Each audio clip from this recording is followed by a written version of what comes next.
Button. Where's the button? Yep, we good. All right, let's Good, let's good. motherfucking share.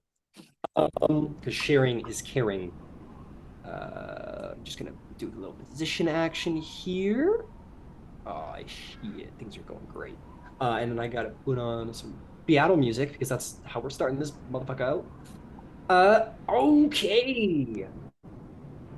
So let's look at that calendar at all the great and wonderful things you've done today over the last 3 sessions.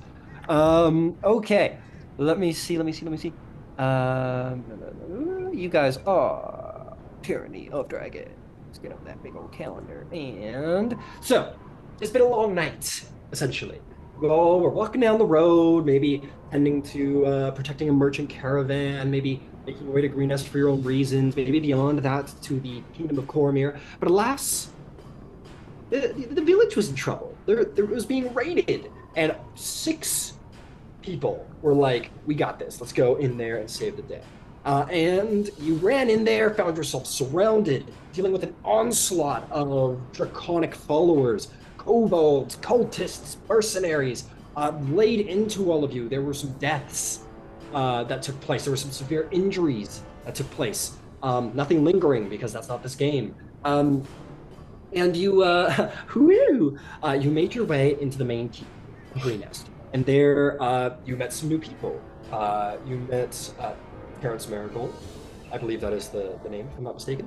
You met there's some new. You also have just newly met someone. I don't believe they've said their name.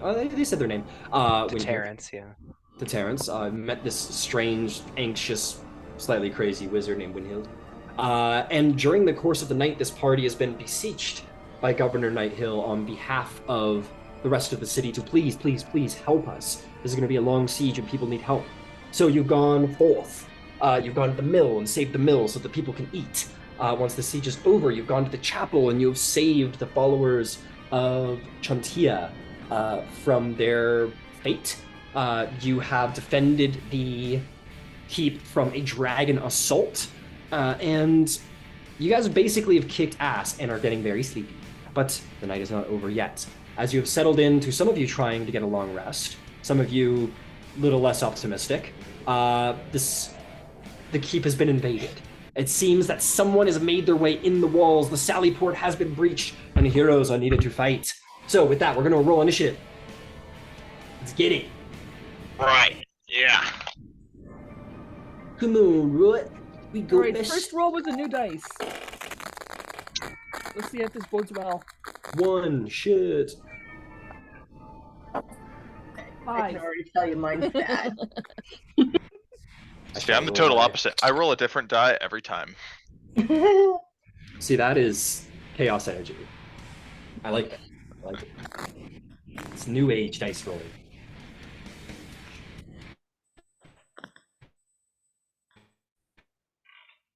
Okay, I'm getting that.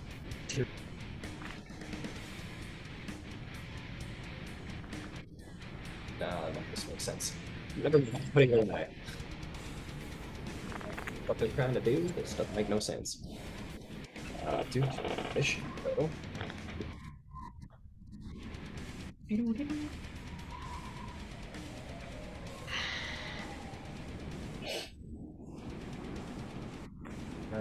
Okay.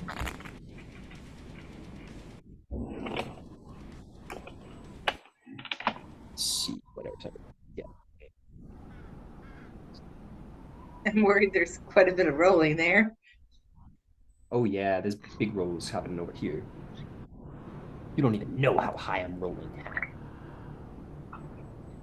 I can't access. You guys are in the way. Get out of the way. It's okay, it's not your fault. I forgive you. God, mother.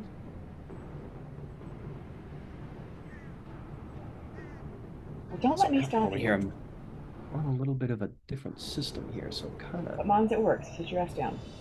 Organizing. Why are you puffing at me? Yeah, Oh my god. What am I doing?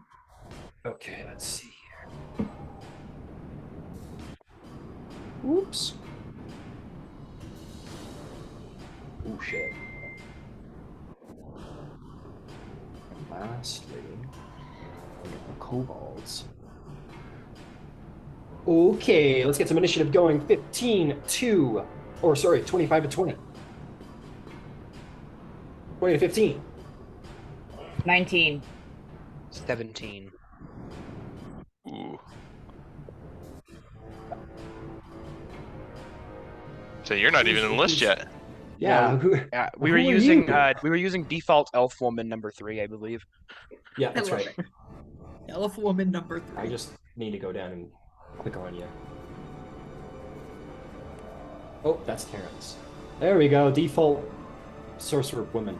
Rio, and then Willhilde afterward. Okay, 15 to 10. 14. 14 from Shroud. How about a 10 to 5? 5. 8. I got an 8. Who got the 5? Moonfrost. Let's go with the 5. Who got the 8? Terrence, what is your dexterity score? It is a 0. Or Shit, a so 10. Yeah. Rollies. Rollies! Roll. Oh yeah, roll off. Yeah, roll off. Ooh, 17. Oh shit, yeah, you win. Alright, you're gonna go before the cultists. And what'd you get there, Ciela? 5. 5. Ooh, okay. What is, Oh, wait. 5 plus 3, 8. Okay, yeah, And there we that'd go. be a modifier. 8. Terrence also got an 8. And your dex is definitely higher, so... Yeah. Terrence and Ciela, who would like to go first? Doesn't matter. Yeah, it doesn't really matter because as long as I go before the cultist, Fair enough, fair enough. because I can get the And one last time, what did you get there, Moonfrost? Like I said, I got 5. 5, and your dex is definitely higher than these guys, so... there we go. Got a little confused myself a little here. Hang on. Yeah, they've got higher dex than Terrence. Okay, let's hop to it. So, meanwhile, in the sleepy, cozy upper parts of the keep, a lullaby plays as Rio sleeps soundly, and then awakens to the sound of "They're in the cave!" Ding, ding, ding, ding, ding, ding, ding, ding, ding, ding, ding. God damn it. All right. What do you do? I sit up and go, motherfucker. Grab You my know, bow. we might actually do that in unison. Okay. Sitting up and getting the motherfucker might be like in stereo, because I can't think that Rio would do anything other than exactly that. Excellent. I mean, So- I guess I grab my shit and go. We got Yep. there's killing needs to be doing, I guess. Yep. Okay. Yeah, you can.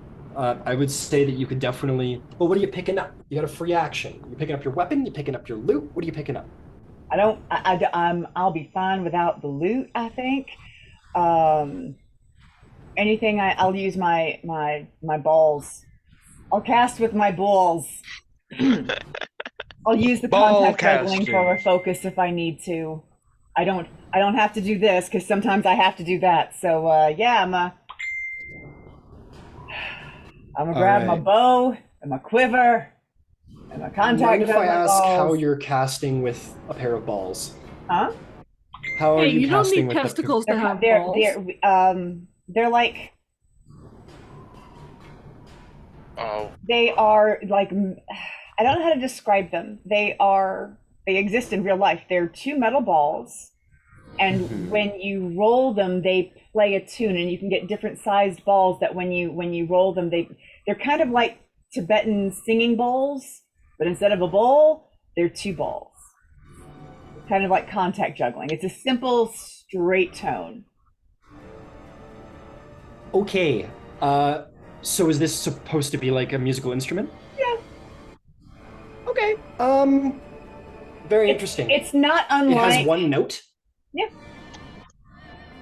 Remember that she's all avant-garde, and she's like her instrument is her voice. Like that's what she does. She's a beat poet. Oh, I So this is understand. just accompaniment. Oh, okay. I'll allow it. Sure. Sure. You pick up you pick up 2 metal balls and you run out with 2 metal balls. Fantastic. Well, no. I've got my so- arrow. I've got my quiver and my bow. I'm not leaving without Okay. the ability you to picking shoot up- shit. Got it. So are you picking up your bow and arrow, or are you picking up your balls? Because this is like 6 seconds. You don't have time to go like, and then pick up your bow and then like grab your 2 balls and put them in your pocket. And, like, All right, then I'll this is just happening grab in the an bow and instant. quiver and hope I can still cast Bardic Inspiration. Okay, yeah. If you want to grab, I'll allow the quiver and arrows and bow, all of that for a bonus action. Yep. And then we'll say the free action. You can just grab the balls really quick. But half movement, stand up because he was asleep, and then you run to the door. Yep. Does it sound like Okay, it's coming that's from upstairs? Carmen doesn't know where the shit is, so Rio's gonna listen for the direction of screaming and go in that direction. Okay. Well, right now the sound is like ding, ding, ding, ding, and like ching, ching, ching, ding, ding, and like the sound of battle just like generally outside the door. If you wanted to stop and do a perception check at the door to try and precisely allocate like directions of various combats, you can. But for now, you just hear conflict out there, and you might want to step outside. And Yeah, that will definitely open the door. All right, you run and burst through the door as you take the dash action. Yeah. Okay. 10 feet to the door, the door busts open. I just want to check in really quick with Moonfrost, because that's my one person who's just kind of out and about. Yeah, I was awake. Yeah, what were you up to? You're just sort of patrolling, right? Yeah, I was just patrolling with the other soldiers, making sure anyone was okay, and yeah, I guess I'm sticking out there now. Okay. Here's what I'm gonna do. I'm gonna roll a little random check just to see where you're located at the time of the thing. Just a sort of random. Oh, okay. You're right where you are. So you come out, Rio. You see Moonfrost maybe in a little bit of like a, oh shit's going on. You see oh, where did you go, Escobart? There you are. You guys see Escobart sort of like ringing this bell at the top. There's a couple kobolds scattered here and there in like conflict with different individuals. Escobart sees you all and points down to where you see this doors open and a number of guards here. Then that's where I'm going. That's where you're going. Okay. So that was 10 feet. Another 10 feet gets you to the ledge here. You got another 10 feet in you. Do you want to just keep on going? Hold on, let me see where. It said going downstairs. Yeah? Yeah. Can I get any further downstairs with the action that I have left? You could try and attempt what you did last time and try and like jump off the side, but you'll be like right in the middle of those guys Nope. right there. All right, you want to just start hoofing it? Yeah, we're gonna hoof it. I ain't jumping down. I'm half asleep still. Fantastic. Yeah, you're like so you get up, you start running, sort of like maybe even like in a half awake stumble, and you guys and everyone will hear Escobart sort of yelling out and roaring out at this time. He says, defenders, defeat the stragglers, defeat the stragglers, and sees that you two sort of appear. He doesn't make contact with you, and he points down to the sally port downstairs where the door's been open, and he says, we need that door shut, we need that shut, or they'll keep coming, we can control what's happening here, but that needs to be closed as soon as possible. And he'll just sort of shout that need to all of you guys. Sweet, and that's Rio's turn. Boy, that guard drake ain't doing shit because there's no one around to do anything to. Yeah, I think it's just gonna kind of chill there, I guess. It's gonna hold an action. Puki, that's you. You find yourselves hearing the alarm bell going off, the sound of the fort's being invaded. You hear Escobart sort of yell out, we need the sally port crews, they'll keep coming if we don't get it closed. And you're here post-puke. What do you do? Free action, wiping off puke. Yep. Probably actually from nothing. Do I have any gatherance of like where the sally port is? Yeah, oh, sorry. I'll point you in the right direction. It's down yeah. it's down below. Yeah, I can do something about that. Are you sure? Game face. Game face. Game face.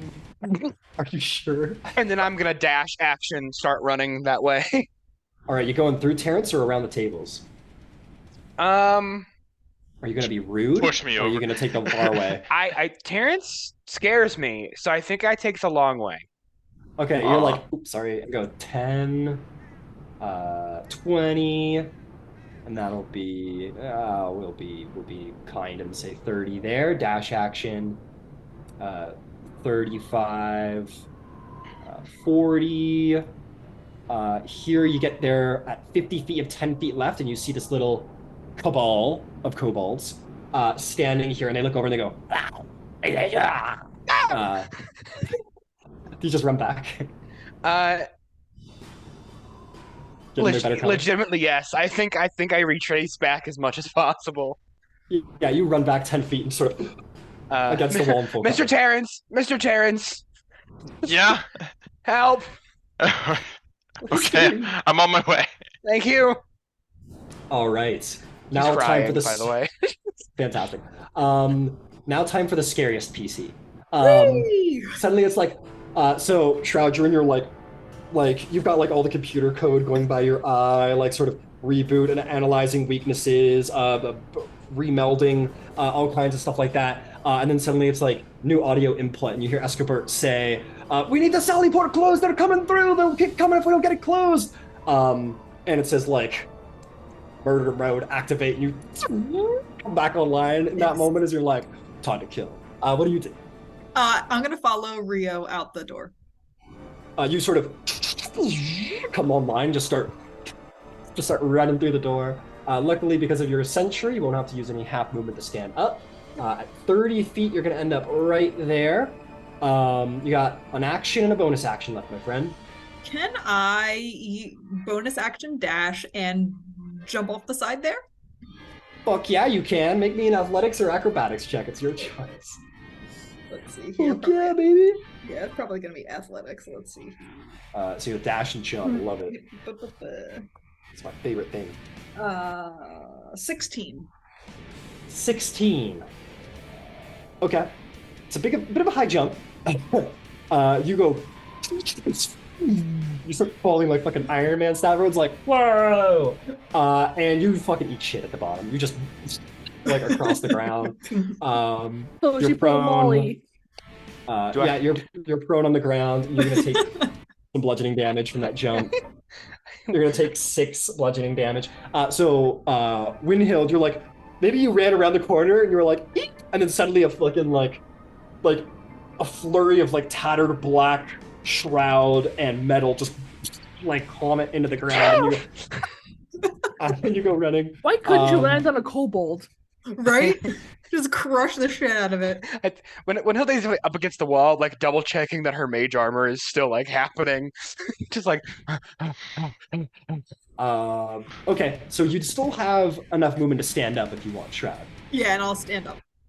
Okay, you sort of stand up, and then like you see like the servos going like, servo strength miscalculation, rendering new ding. And you stand up and you face your enemies. Fantastic. Yep. Anything else? Nope. I think that's all I can do. Yeah. Fantastic. All right, Ciela. After a declared motherfucker, what would you like to do? Get me to the closest I can get to them. I'm grabbing my bow and my arrows. Okay, bonus action. I'll say bow and arrow. Leaving the armor behind. Fuck it. Fuck it. And take me as far as I can go. Hopefully, I can see somebody. 15 additional feet of so half movement to stand up. 15 additional feet. You get to here, and you can see Moonfrost and Rio making their way down to the Sally Port. You would have heard the same order. Okay, and I can't see it. Can't see them from here. No, they're like beneath your feet, so they're all down here, so you can't see them. Okay, then let's just make it a dash action and get me closer. But why is this kobold there? Well, there's a couple of stragglers sort of on the walls, and you see the defenders sort of making short work of them. Okay. Okay. You guys could engage with them if you want. Oh, but like this was you get the right up sense. here. Yeah, you could engage with them if you want, but you get the sense that they're like the defenders are easily dealing with them. It's just a matter of dealing with them. They're sort of just like a nuisance. But the real threat is down here, as far as Escobert says anyway. Yeah.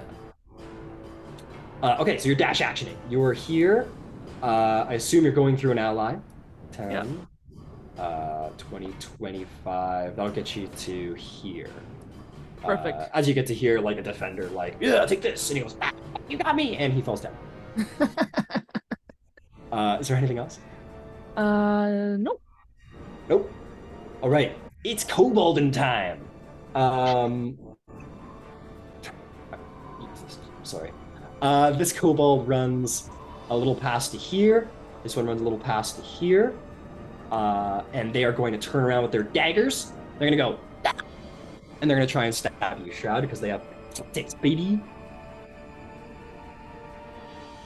You, my friend, are going to be the unlucky recipient of 15 to hit. No. The next one, ooh, actually does pretty good. 23 to hit. Yeah, that'll hit. You're going to take a Amazing. whopping 5 piercing damage. The dagger slices into the side of your servos. Those are those 2 kobolds. There's a couple other kobolds around. Oh god, I'm in a rock. Okay, there we go. How many of you are in there? This one goes and goes running in. I love kobolds. They're my favorite. This one's gonna go running in, and he's gonna actually mount this guard drake. He's gonna jump on its back. He's gonna go, yeah, oh! And he's gonna shoot his sling at you, Shroud. With pack tactics, that's going to be 21 to hit. Yep. All right, you're gonna take an additional. Oh, that's in the way. Hang on. The way. You're gonna take an additional. You're gonna take 5 additional damage as this like rock just fucking pelts you just in the wrong spot. Not a great amount of skill, just luck really on these kobold sides. That will bring us to PC. Terrence Marigold Jr. What would you like to do? All right, I'm gonna run out the door. I'm gonna try and. Okay, you get to here. 25 and another 5 feet will get you right there, so you've got a nice clean line of sight on those kobolds. Okay, I can't see the door, can I? From here. Actually, I don't know if I need I'll to say see you can it. see it. But I'm going to tell you what about the door. I'll do the 2 you see that they discovered the door. You see that the door is fairly heavily damaged. Like there's a large chunk of it that is snapped and sort of cracked open. Okay. Well, it doesn't say. I want to cast Spike Growth on the other side of the door. Okay. I like it. Does it say you need to see? It says the ground in a 20-foot radius centered on a point within range twists and sprouts hard spikes and thorns. The area becomes difficult terrain for the duration. When a creature moves into the area, it takes 2d4 piercing damage for every 5 feet it travels. Okay, what is the area of the actual spike growth? It is it's 150-foot range, 20-foot radius. That's too big. Fantastic. So you just want to put it on the other side of the door. That's where you're aiming. Yeah. Fantastic. Let me drop it in there for you. We're gonna do like a little of this. So you are on the other side of the door. 1, 2. And you're gonna do 1, 2.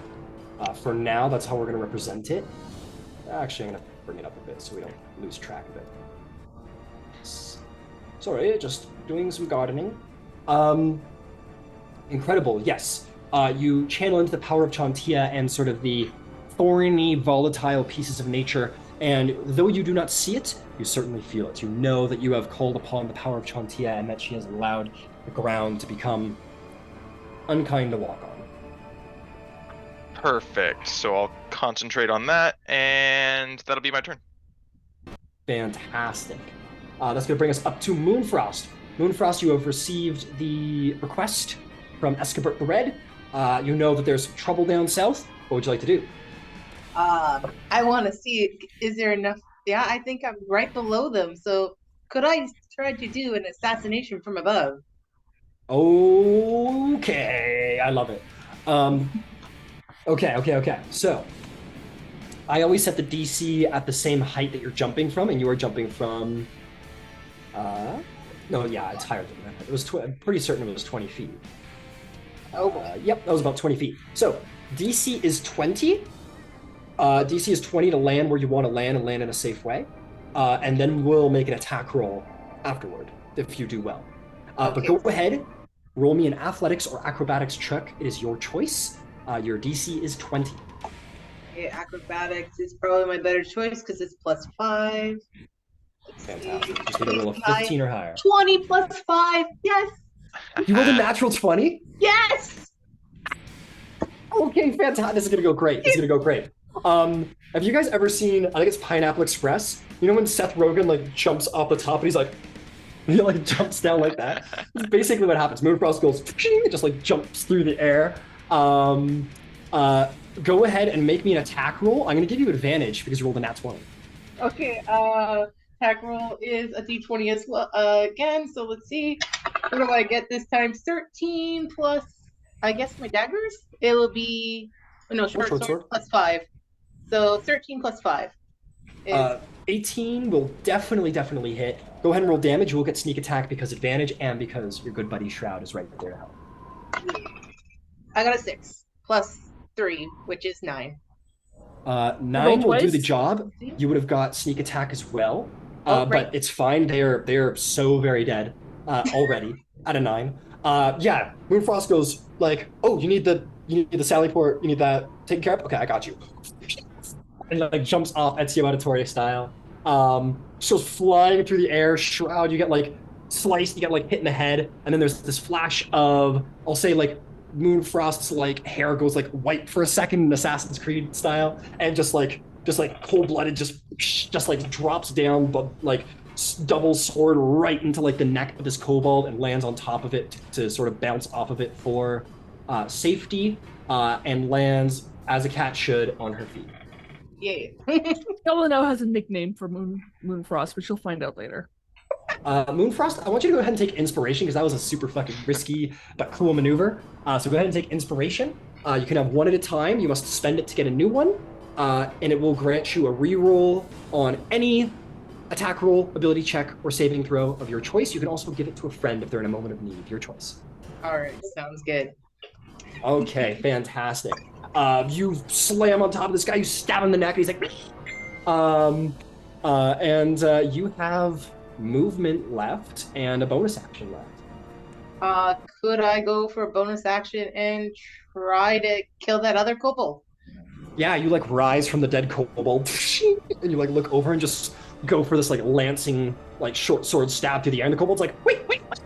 Go ahead and roll an attack. All right, let's see if I've been lucky. I get lucky again. 13 plus 5 is 18 again, I think. 18 again, fantastic. Go ahead and roll me some short sword damage. Keep in mind, you only roll the dice, no modifier included. And it was also a 6. Why am I lucky tonight? A 6, doing good. You go over and just stab this, like, your sword goes into its mouth and out the back of its head, and it just, like, falls to the ground, and you just, like, do, like, a little side carve just to, like, wiggle the short sword free, and you pull it out with a sickening sound of, like, bones sort of across the side of the short sword as you fucking murder these two guys. Shroud, you turn around and look at Moonfrost, and your sensors go Brett deadly as you like look at Moonfrost. I don't know if Shroud should recognize as a deadly threat because then I think that they would go after them. So... It says like ally, but like threat level detected. Like yeah. I just like look at Shroud and be like, okay, buddy, it's your turn. Doesn't speak Italian? No? Okay. That's fine. Incredible, Moonfrost. Is there anything else you'd wish to do with your movement? I think I'll stand beside Shroud. All right, you just pop into. Okay, incredible. You just pop in the slot. That's gonna bring us to the cultist, who's gonna go and just run in. This one's gonna run in, torch and scimitar in hand.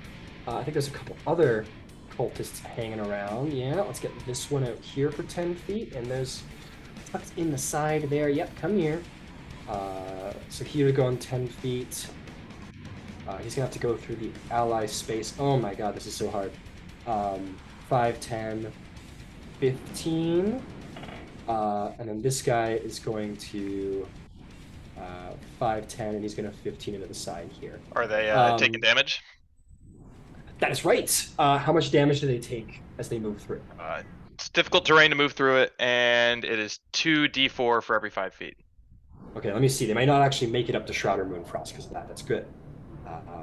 10, 20, 25. Damn. Yep, won't make it all the way to Shroud, so they're going to back off to here instead because the spike growth slows them down, and they're just going to take the dodge action instead. Go ahead and roll me. They moved 2 squares, so I believe if it's a d4, roll me 2d4 for both of their damage. All right. I don't remember the damage. No, it's 2d4 for each 5 feet. Yeah, so go ahead and roll me 2d4 because they did move like 10 feet to get to where they All right, 10 feet because it's difficult terrain. Gotcha. Yeah. All right, so that's 6 for 1. Fantastic. We'll say that first guy takes a hefty 6 and regrets his life. And 5 for the other. And the other will take a 5. Hefty damage to both of them. Well done, sir. Spike growth? Great spell. This one is going to attack. Who does it attack? It just saw Moonfrost fucking murk those 2 kobolds. I think he's like, yeah, you're. I'm gonna hit you now. And is gonna take out his scimitar. It's 3 acolytes. Ooh, these aren't even cultists. These are full fucking acolytes. You know what? Give me half a second. I made a little tiny mistake. These guys are a little more pumped up than they should be. Where are my acolytes? There you are. Come with me. Come with me, sir. What, is that your little staging area? Yeah, that's why don't You saw look behind at the it. curtain. Yeah. Yeah, you saw behind the curtain. Cool, actually. Let's go like that. Yeah, these guys are cult. These aren't actually acolytes. These are, or these aren't cultists. These are acolytes. So if you just bear with me for a second, I do need to slightly make an adjustment. This guy took 6 damage. I'm gonna do a little copy paste action here. This one took 6 damage. We can get rid of this one now. And this one took the big 5, so this guy's going to take 5. And we're going to get rid of this guy. Okay, there, we're doing better now. Sorry about that, folks. Just a minor adjustment. And this guy is a spellcaster, so he is going to not run to the very front of the battle. He's going to stay here, because that's what casters do. Fantastic. My man is going to... What are we going to cast?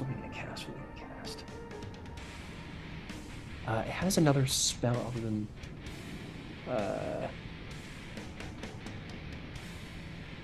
Sorry, guys, have a second. They've got a special stat here that they won't tell me about, apparently. Oh, there we go. This one is going to look and see you, Moonfrost, and is going to say, grovel! I need you to make a wisdom saving throw as you feel an unholy influence begin to beckon your mind to grovel. Please roll good. Oh, 6 plus. Do I have wisdom? That is a good question. I am using the wrong mouse. That would help. Wisdom. Where is that wisdom check? There is that wisdom. Saving throws. That should be at the top to mid it's the left. top. Oh, okay. So it's a 10 plus 0 plus, I guess, 6. I don't know how this works. There you go. Yeah, hang on a second there. You don't add the wisdom. So the saving throw is the only thing you add to it. Take the dice and add the wisdom saving throw. That's it.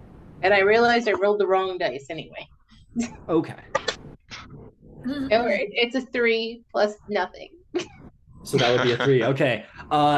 So we need to do it on your turn, but on your next turn, Moonfrost, you'll see this shroud. You will see suddenly like Moonfrost like suddenly like blank a couple times and start like dropping to her knee. On your next turn, Moonfrost, you're basically going to fall prone and end your turn, as that is what the spell does.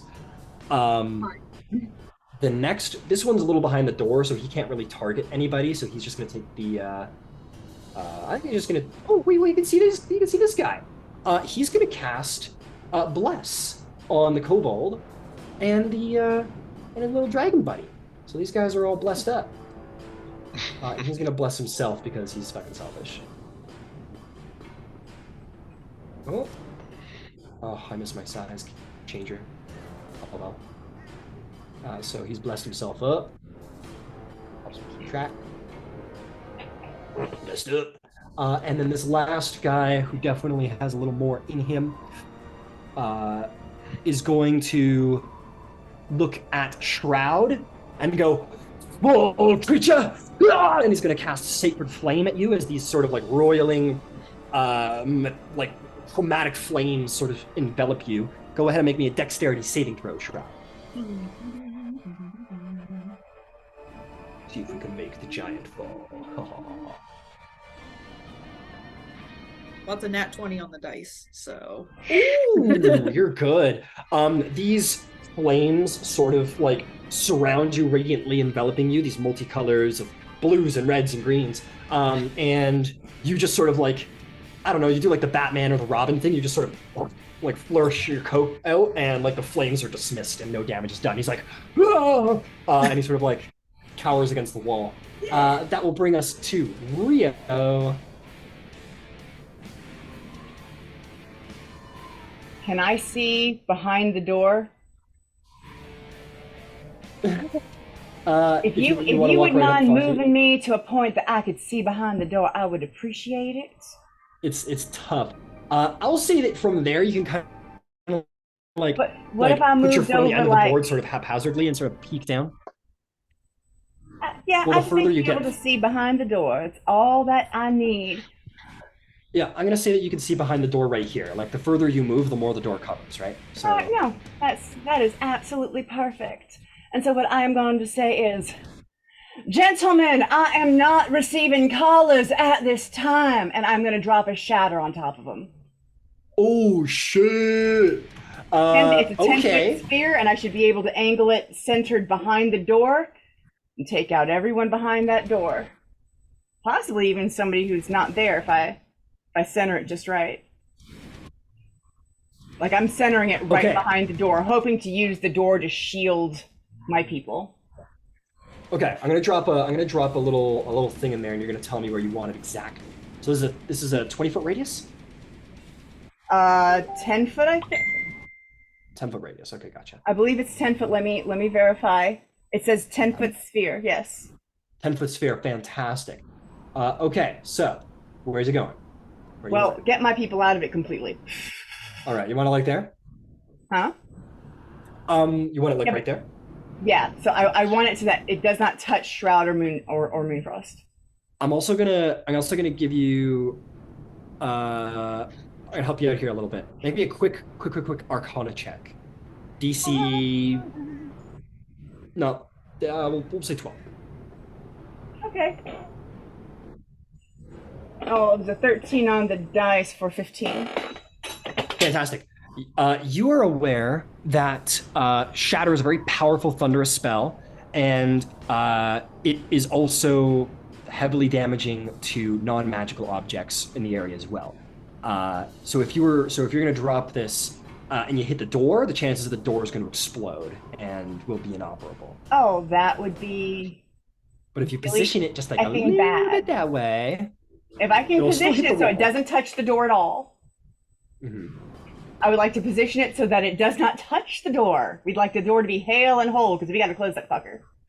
Absolutely. So you sort of have this quick little moment of like arcane brilliance, and you were like, "Oh shit! Don't want to destroy the door," and you push it back. It's definitely going to affect the walls of the keep, but they're far more sturdy than that broken door. Go ahead and roll damage, and I'm going to roll some dex saves. 12. I'm going to roll a lot of dex saves. All right, give me half a moment here. So these guys at the back, one succeeds, two fail. Oh, well, this guy's got a bless. What's your DC? Oh, I should have checked that, huh? Sorry. That's okay. 13. 13. Two of them will fail, one will succeed. You had 12 damage in there. Okay. So my blessed boy definitely fails. He's gone. If it's 12 damage, he succeeded, but it doesn't matter, he's gone. 12 damage, this guy failed. That'll take out his whole health pool. I'm going to check the Kobold and the Guard Drake. The Kobold miraculously gets out of the way and still dies. He's like, he goes like, and still explodes and dies. It looks very cool for a second. The Ambush Drake, also affected by Bless for the moment of this check, is going to, it's not going to save him. Yep, no chance. He's going to take full damage, but he's made him a little sterner stuck. 12 is going to bloody the Ambush Drake. The walls additionally take 12, but they don't knock the walls over. This wave of sound, this explosion of thunderous sound goes off in the keep, and you guys would see that these walls definitely like crack, and a large amount of debris sort of falls off the side of the wall, weakening it, but they stay strong. They're still good. Yeah, these are big, tough walls. It takes a lot of shit to bring them down, so you're good. Sorry, still waking up. I am still waking up, but I have words for this fucking kobold. Because I can still cast this cantrip, yeah? If you can do it as a bonus action. Let me see, because I don't. Some of them I can. Yeah, no, most cantrips are action based. Yeah. Nope, never mind. Well, you know something? I want to duck out of the way so that they cannot target me for anything. Because I am not wearing armor right now, and I don't particularly care to get hit. All right, you want to just step 5 feet this way out of cover? I feel like that's a good idea. Thank you so much. Fantastic. That's going to bring us to our Guard Drake, who is a big, mean, nasty. And he's not very happy, just got his shit rocked. I'm sorry to interrupt. Is Moonfrost still cowering? Moonfrost is, yes. Moonfrost still seems to be under the same influence, but good catch. Well, you know what? Just in case, I'm going to go and double check. It's good to be safe. I haven't reached my turn yet, so I was still thinking I was going to Grumble. Yes, this isn't concentration based. This is just something that it's like, as it happens, and it's going through. Okay, the Drake sort of is going to go forward and is going to... It is a Drake and it wants to eat, but it just got hurt, so it's feeling fairly defensive. I'm just going to roll for what it hits. It's not that... yeah, it's going after you, Moonfrost. It goes, oh, cat, eat, munch, yum.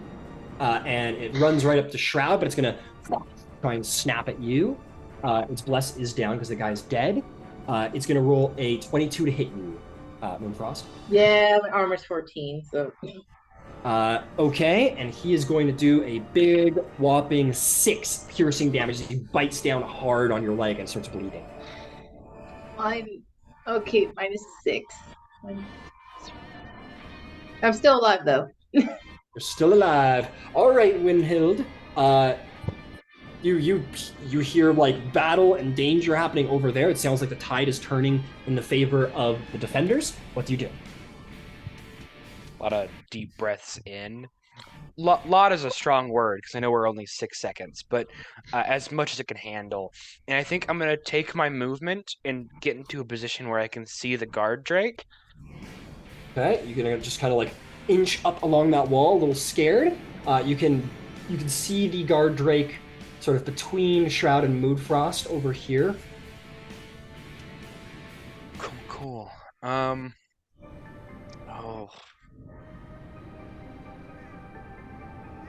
She's gonna do something she's never done. Flicking her wand from her sleeve, taking it out, very slowly taking 2 fingers and going across the breath, breathing in, saying that like small little incantation, or maybe just a fun magic word for herself. And I'm gonna flick a firebolt across the thing at the guard drake. You shoot that firebolt. Go ahead. I'm going to say that the drake is going to catch. Moonfrost is really right there. It's a hard shot. Yeah. I'm not groveling yet. No, not yet. We gotta wait till your turn to grovel. But Damn good it. call. I'll tell you what. Because we'll say Moonfrost. I'll be a little generous. Since we'll say Moonfrost is in the middle of like going down, I'll only give it half cover. Okay. Just don't hit me. Hey, hey, she's never even attacked anything before, so sorry.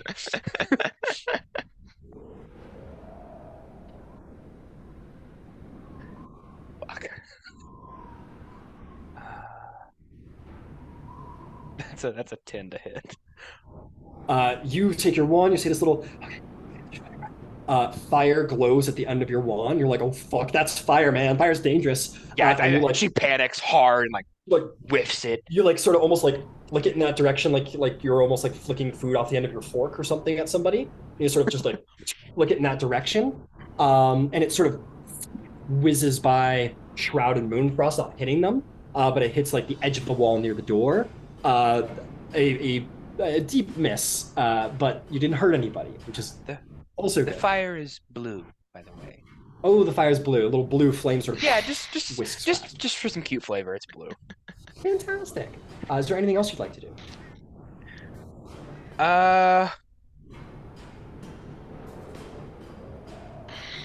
I'm gonna stay on the wall, but continue forward. Like, go around that little edge and You just sort of like inch exactly. around the edge She's of the not wall. like leaving it like nothing will be at my back. I'm fine. This is fine. Okay, absolutely. You just sort of inch around there and you get into position. Fantastic. I can help the Sally port. Shroud. What you doing? Having seen that fire whiz past my face, I think that Shroud would definitely turn to this new individual and at least do a scan, because I don't know this person. They're new to the party. We haven't fought alongside each other, so I think that I would do like a scan to try and evaluate like if they were trying to hit me or trying to hit Moonfrost, who I know is an ally. Got it. Why don't you make me an insight check? The second Shroud looks at Willhilde, the eyes close. Like, if I don't move, they can't see me. That is a 17. 17. Your sensor sort of. It shows like a little heart rate monitor, and it's like up the fuck here. And it's like anxiety levels beyond a recommended range. And it says knees weak, arms spaghetti, and it says like, and it says mage, magic user, panicked civilian. Yep. Yeah, and I will recognize that because the threat like didn't strike me or Moonfrost, that guard drake is a little bit more scary because they actually did take a chomp. So I'll turn back to them and I'm gonna strike with my longsword. Yeah, your sensors definitely pick up like misfire during attempted aid, and you understand that this person's trying to help. But yeah, go ahead and take a slice at the big bad ambush drake. So that's 19 to hit. 19 hits. Roll me some damage. That is 9. Nine slashing damage. You carve in hard through the back of this creature. It is very, very, very hurt, but it is still alive. Is there anything else? And then can I use my movement to go and try and shut the door?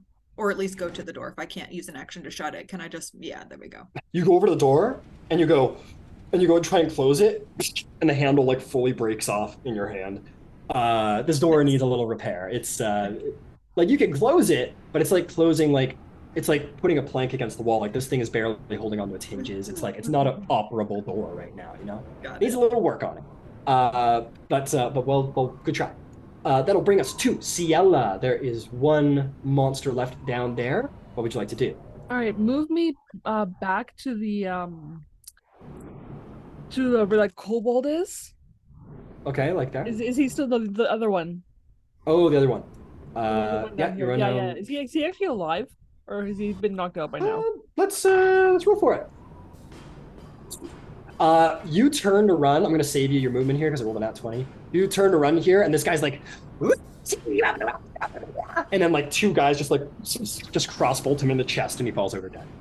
Okay. So I'm gonna go beside him so that I can see down near the door. Okay, you're on 20 Other side? feet. You can. Oh, like there? Yeah, right there. And Yeah. I'm going to, I guess, shoot at that the Drake. Drake, go for it. Clean shot. And that is a 24. 24 definitely hits. How do you want to kill the Drake? Because it has 1 hit point left. I want to just stick an arrow right through its eye and through the back of its head. Skewer its brain like a shish kebab. Okay, it's sort of like moving its body defensively to Shroud, and then it sees Moonfrost and sort of turns and goes, ah! And in that moment, this arrow just like lodges like about halfway down the arrow through the eye socket. It sort of retracts its head and scrunches up rigor mortis and just like falls dead on the ground. And Moonfrost, you're like, oh, cool. Why am I laying on the ground? And that is the combat. Well done. Oh, and as soon as I kill it, I'm just gonna yell cocksucker. Because I want to go back to bed. One of the guards looks at you and goes, what did I do? Oh, okay, never mind. And just goes back to it. Fantastic. Yes. I am going to change the music here to somewhere. I don't have my usual tracks because my mods aren't working terribly well, so I've got to kind of use the regular default choices, whatever. Oh. Hopefully this is kind of cool. Dungeon crawl, we'll see. But anyway, so with that, the combat is ended. The party can rally near the door as the door needs to be fixed. Is that where everybody would like to be? Yeah. I have no choice. I'm still on the ground. Yeah, What? you all run over there and you're like, okay, guys, what's the situation? You all take a moment to look down. Moonfrost is just like groveling on the ground, basically in like this kind of situation. It's like, And you all help. kind of Okay, Yeah, you what's all, like- going on with Murder Kitten? yeah, you guys have that moment. You're like, okay, what are we gonna do? And then Moonfrost, you feel the compulsion gone after about 6 seconds, and you're like, oh, okay, you stand back up. Murder Kitten. Moonfrost also says like, ew, I really did not want to be right next to that death kill with the Drake. That was Yeah, you definitely like it got shot with an arrow and it died, and you lay down, and then like blood started pooling out, like getting closer to you, and you're like, no, and then the spell ended in time for you to like get up and away from the blood before it like got into your mouth or something. Like, stop. Am I remembering this right? Does Moonfrost keep getting like exploded upon? Right. I just wanted to make sure I was remembering that Ooh. right. Exploded upon. I'm edging on the wall towards the direction to go. Yeah, Escobar the Red runs up, and he says, "Incredible! Well done. All right, we need to get this. We need to get this door fixed. We're not going to get it fixed with planks and wood or nails. Not in the middle of the siege. It will be too vulnerable. We need a mage. We need a mage. Someone who has mending. Please don't talk. Please don't talk. And I'm gonna like Feel take the it's wand really- out and just Willhilde. very slowly start to cast mending on the parts that need it. Okay. All right, you kind of get to the door, Willhilde, and you look. Here. You look and you see the main door is like. You see that basically these two doors need a little fixing. It's going to take you. You quickly assess Willhilde with your mending cantrip, and you get the sense it's going to take you 5 minutes to fix this up. 5 castings of mending in order to fix this all up. To fix both doors? To fix both doors. You start conjuring the magic, Willhilde, and Escort's like, oh, perfect, all right. We're going to man the walls and make sure no more ambushes. Shh. You're No. making me nervous. I don't care. I'm fucking, we're in the siege. I care. And he turns to like the rest of you. He's like, fucking have words with you, elf. And turns back to the rest of all of you and goes, listen, we're gonna keep on the wall, and we're gonna make sure that not too many people get over here, and give you some time. But keep it working and keep an eye on that one. Make sure that they get the door cleaned. And he goes charging off, and he starts yelling, barking, "Defenders, watch the wall! No doubt incoming!" And you start to hear the sound of crossbows going off up on the wall. And maybe even as you guys look out the door, maybe you see a couple of kobolds come running in and get taken down immediately. You start working. Yeah, you have precious minutes here. Rio, what's up? I was to say I would like to stay not right up on her, but close enough, and maybe into the hallway a little bit. I'll drop the arrow spike knot, growth. I want to quietly guard her. Okay, so we're gonna put Willhilde right here, as the first door probably takes a little priority. And definitely. Rio, you're gonna be right next to this strange, anxious elfie wizard. And you can land right there, just kind of be up against the wall, keeping an eye out with your bow. Is there any other positions anyone else wants to take? I'd also like to do pretty much the same thing. Opposite next side, to, okay. yeah, just be in the hallway and ready to snipe somebody. Fantastic. I'm actually going to bring... The more people in this room, the more I start shaking. Yeah, they all line up beside you, bows and arrows knocked. And you're just sort of at the door, every day is a lovely day. Frère Jacques. Calm blue ocean. Calm blue ocean. If Willhilde starts singing something that Rio knows, she would sing with her. Just okay. trying to establish a gentle community, because is it obvious she's real nervous? Oh, absolutely. If it's real obvious, there's a part of me that's gonna very quietly, unobtrusively try to. This is a 10 This is a 10 passive insight. Like this person looks out of their depth and terrified for it. But yeah, make me a little performance check, Rio. I am aware she's not okay. Okay. Okay. I'm sorry you rolled that nat 20 on that. Actually. Did you? I was like, you got it. Did you want to roll a performance check to try and calm if you're singing with Willhilde? You know what? If you're gonna give me that, I would love to roll a performance check. See, now I feel like I have to. Take your nat 20 you rolled. I don't want to let a nat 20 go to waste if I can help it. Thank you. As it sounded like that's what you were doing anyway. So Willhilde, fix the door? You think you can fix the door? I've seen this. You can't fix the door. You haven't fixed the door in your life. What are you, a carpenter? Are you a carpenter, little carpenter girl? No, I'm not a carpenter, but I can help. My mom said. Look at the carpenter. Somebody wants to be a carpenter. You want to make money? Like a peasant? Like a fucking peasant? No, money doesn't matter. And suddenly, as the voice is there, and it's going are you gonna put some wood together? That's what you're gonna aspire to? That's what the whole fam worked for. I'm using magic. And then sort of in this I'm using that, suddenly you realize the voice isn't there anymore. And instead you hear sort of Rio going, "Girl, I'll tell you what I want," or some kind of beat poetry. I just broke into the Spice Girls. I love it. Yeah. And Willhilde, you're you just feel a little calmer. You feel like the anxieties, maybe that little voice is gone away. And you're able to perform your task a little bit more confidently. It doesn't cure your anxiety in this moment. You're still in the middle of a siege. Nothing can. But it's manageable. You've got support, and you feel supported, and that helps you feel safe. Learn spice. Learn spice. Okay, what about Terrence, Shroud, or Moon of Frost? Is there anything you guys want to be doing in these minutes? Yeah, here's what I want to do. I want to step into rain, so I can look outside from the doorway. Okay, you want to step so you can look outside from the doorway. You want to be sort of guarding here, sort of? Is that the idea? Yeah. Is there a point?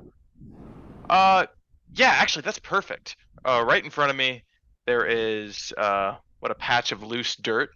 I want to cast Mold Earth on it and make a little dirt wall. Okay, let's make a little 5-foot dirt wall. I love it.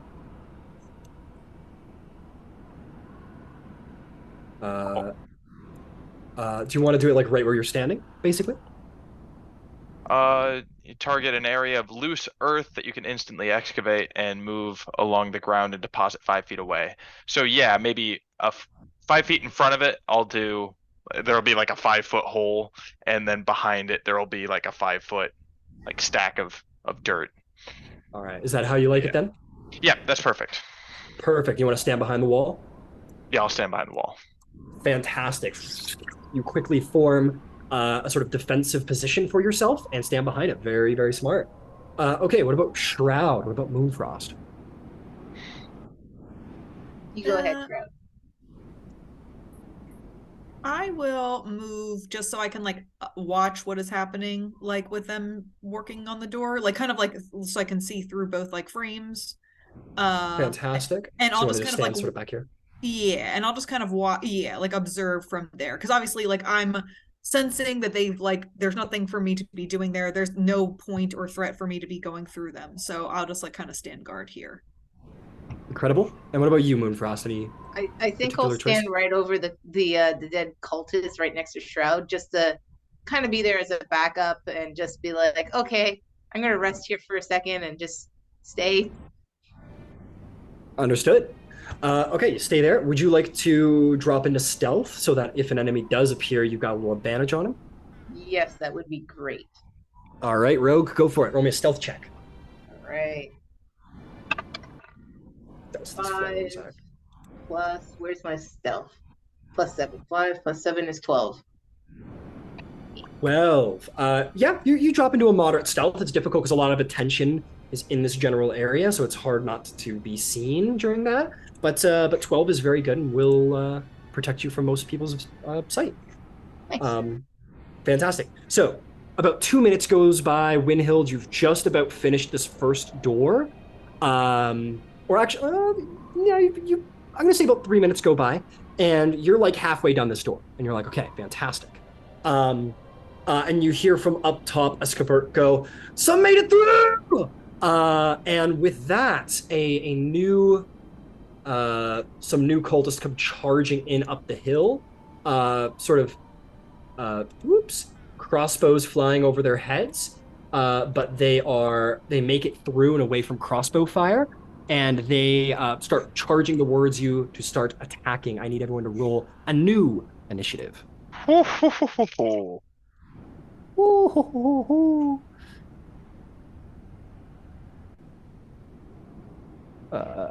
some battle music on so we can get the feeling back here. Yo, let's just fucking rock some metal.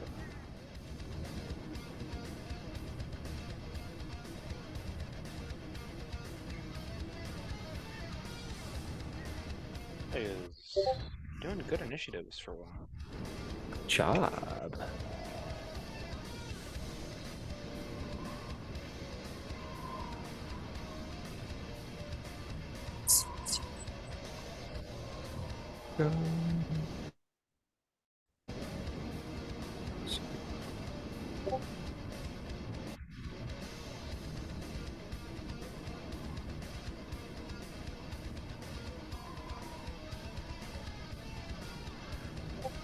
Pretty damn good.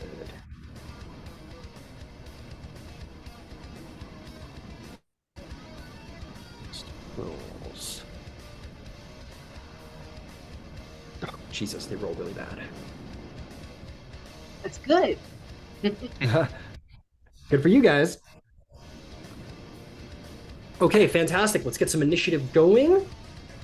Let's see here. We already have cultists and kobolds. We just need mercenaries. Okay, and guard rakes are gone. No more guard rakes.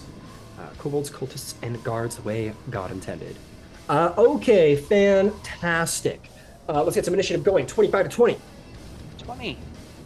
Willhilde on the ball with these initiative rolls. What about a 20 to 15? 19. 18. 19. Jesus, good job. Moonfrost got a 19. Rio got a 19. Ciela, what'd you get? 19. Jesus, guys. And Okay, I you got a got 19. Then I got a 16. And you got a 16. Okay, Yep. you're going to go after the guards. 15 to 10. Got an 11. 11. Okay, fantastic. I believe we're just missing Shroud. What'd you get, Shroud? I already said I got a 16. Oh, did I get everybody? Mhm. Oh, so fast. Okay, sweet. We're good. We're good to go. Everybody rolled fucking fantastically. So Willhilde, you have just completed your third mending on this door.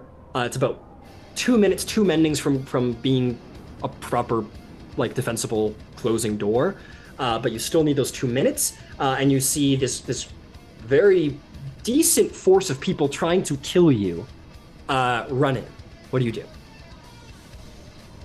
Yeah, and just running towards us like full force, coming on in. I would say generally in a little bit of a, like, they're still, like, they're not entirely unintelligent. It's not like 16 people running at one door, but definitely with an intent to kill, moving pretty quick.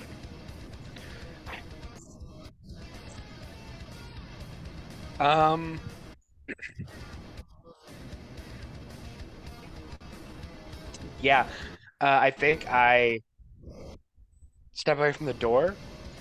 There's a people. I'm gonna take like a strong few steps into the first door, and I want to hide behind that wall. All right, you just basically are like, okay, bye, and you take 10 feet. You see Moonfrost hiding there. 15, 20. If you want to hide behind Moonfrost, you absolutely can. That's exactly what she's gonna do. All right, make a stealth check. Sweet.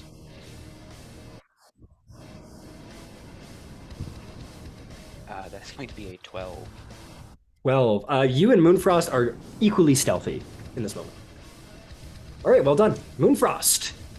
All right. So, really quickly before we proceed, because you are level 3 and you are an assassin, I just want to do a quick review of what you can do right now. So, you have advantage on all of your enemies right now because nobody has taken their turn before you yet. So keep that in mind as you go forward, that all of your attack rolls will have advantage on this round.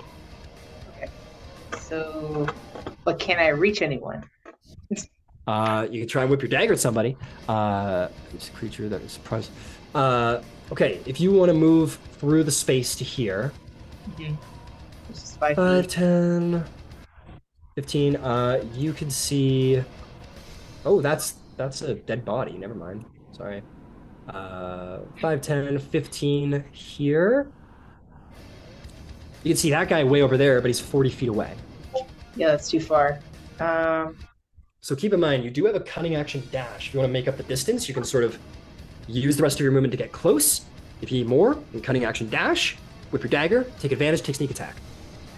I think I'm going to go and take the cunning action and do the sneak attack as best as we can. Fantastic. So 15 there. 5, 10, 15. So at the rest of your movement, just your regular movement, you are right beside Terrence. You cunning action dash for 5 feet, and you enter into basically acceptable dagger throwing range. If you want to attack, you can attack. Yeah, just this guy. Go ahead and make me an advantage dagger throw at this guy. All right, let's go for advantage dagger. 5. This sucks. No, all my good rolls are bad. 5 plus 5 is 10. Wait, advantage roll. I get to roll twice. I forgot about that. Again, I got 5. Why? Oh, what's your total? Total is 10. 10. You come in here, stealth, sleek. You're like, I'm an assassin. I rule the night. And you chuck it, and sort of bounces off the stone and kind of goes, sort of disappearing into like the city. And the guy goes, he like looks down at the rock and then he kind of sees you, goes, "Oi! You want to just run back into the keep?" Yes, please. Run back. All right. With your remaining 25 feet, you can easily find yourself basically opposite to Rio there if you want to be. All right, sounds like a plan. Fantastic. Okay, that will bring us indeed to Rio's turn. Rio, what is the plan? All right, give me a second here. Oh my Okay. God, come on, it came on, yay. Well,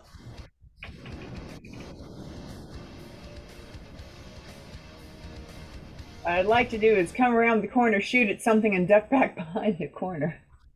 Got it. So from that perspective, you could attack the armored and shielded guard, or you can attack the cultist. Your choice. Oh, the cultist. Let's get that guy. Called it is. You whip behind, take a fire. Go ahead and make an attack roll on the cultist. Let's check and make sure I remember my stats. Yes, I do. All right. 19. 19 will definitely hit. Roll damage. 6.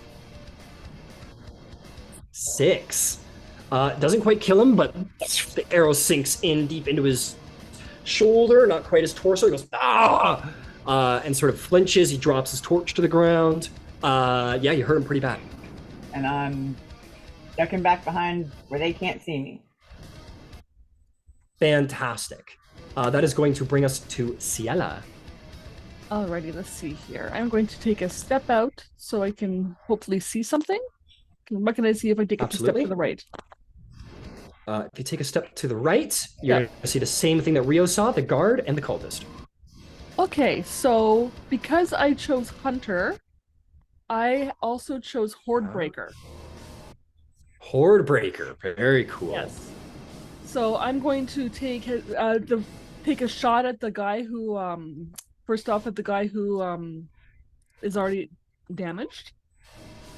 Okay, once on your turns when you make a weapon attack, you can make another attack with the same weapon against a different creature that is within 5 feet of the original target of the weapon. They're not within 5 feet of each other, but because it's a cool feature and they're close enough, I'll let it happen. Go for it. Okay, cool.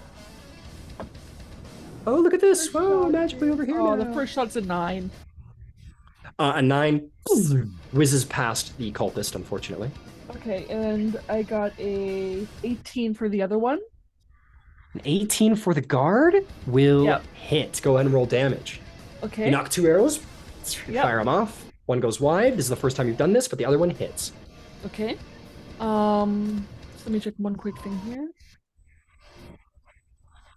Right, give away cards. So that's 5 damage, but don't I get a bonus because it's my first, like they haven't attacked yet? I don't think you get anything because they haven't attacked yet. You get advantage because they Oh, haven't it's attacked advantage. yet. Okay, so I but should you have got do the get your advantage on the plus. first guy. Yeah, absolutely. Okay, sorry. First guy. No problem, no problem. Keep in mind you get +2 to damage because these are humanoids as well. Okay, that was let's see, so it's 7 damage to the second guy. And Okay. the second roll to hit the first guy was 13.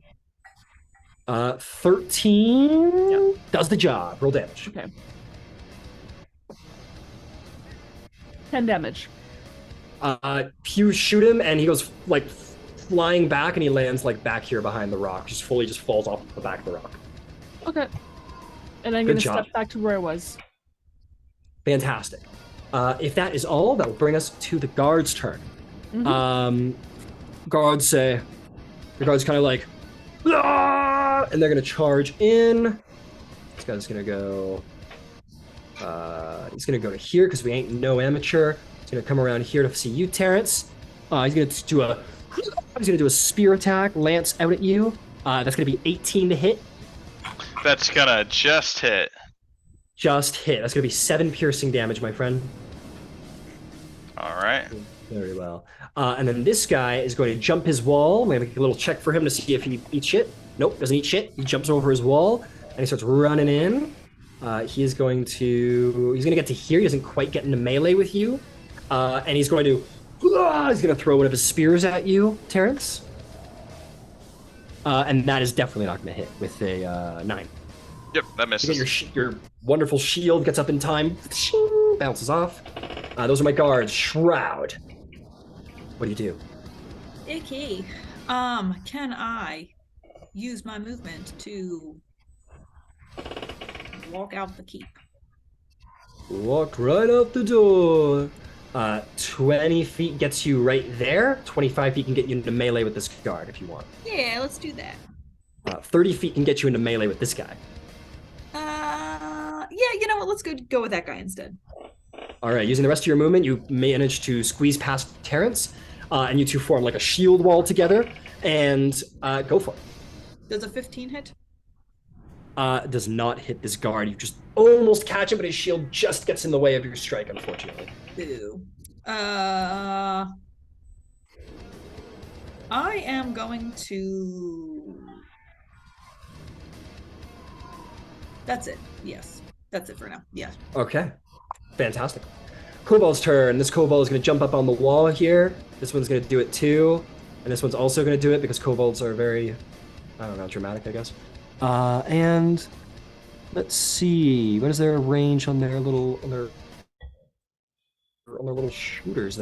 That'll easily catch you, Shroud. That'll catch you. And this guy's going to come around the corner here to try and get you as well, Shroud, because you are a clean shot for the most part. Oh, no, this guy's going to run over here because that's a much cleaner shot. All right, Shroud, 3 little slings are coming at you. They're all going to be at advantage because of pack tactics. Okay. Come, wild miss somehow. So the first one I rolled a natural 1 and a 3 for the first attack. This one I've rolled 2 2s. And the last attack, better, but not going to hit. That's going to be 16 to hit, I believe. 17. These 3 kobolds are like, and then one guy like hits himself in the face. The other, and his tail like hits the guy below, and he like hits himself in the groin. He's like, Oh. and the other guy like looks over to see what's going on. He whips it, and it just sort of like ding, bounces off of your head. No, your armor's far too strong for like the weak throw he did. And the kobolds don't do anything helpful at all. That's gonna bring us to Terrence. You're holding the line, my friend. What's the plan? I am. Let's see here. Got quite a bit of... Are these the only 2 guards? These are the only 2 sort of armored mercenary guard types, yes. Alright. All standing back to back with Shroud, I'll look over, I'll see both of them, and I'll kind of look back and forth, and I'll turn to the one I'm facing. I'll say, flee.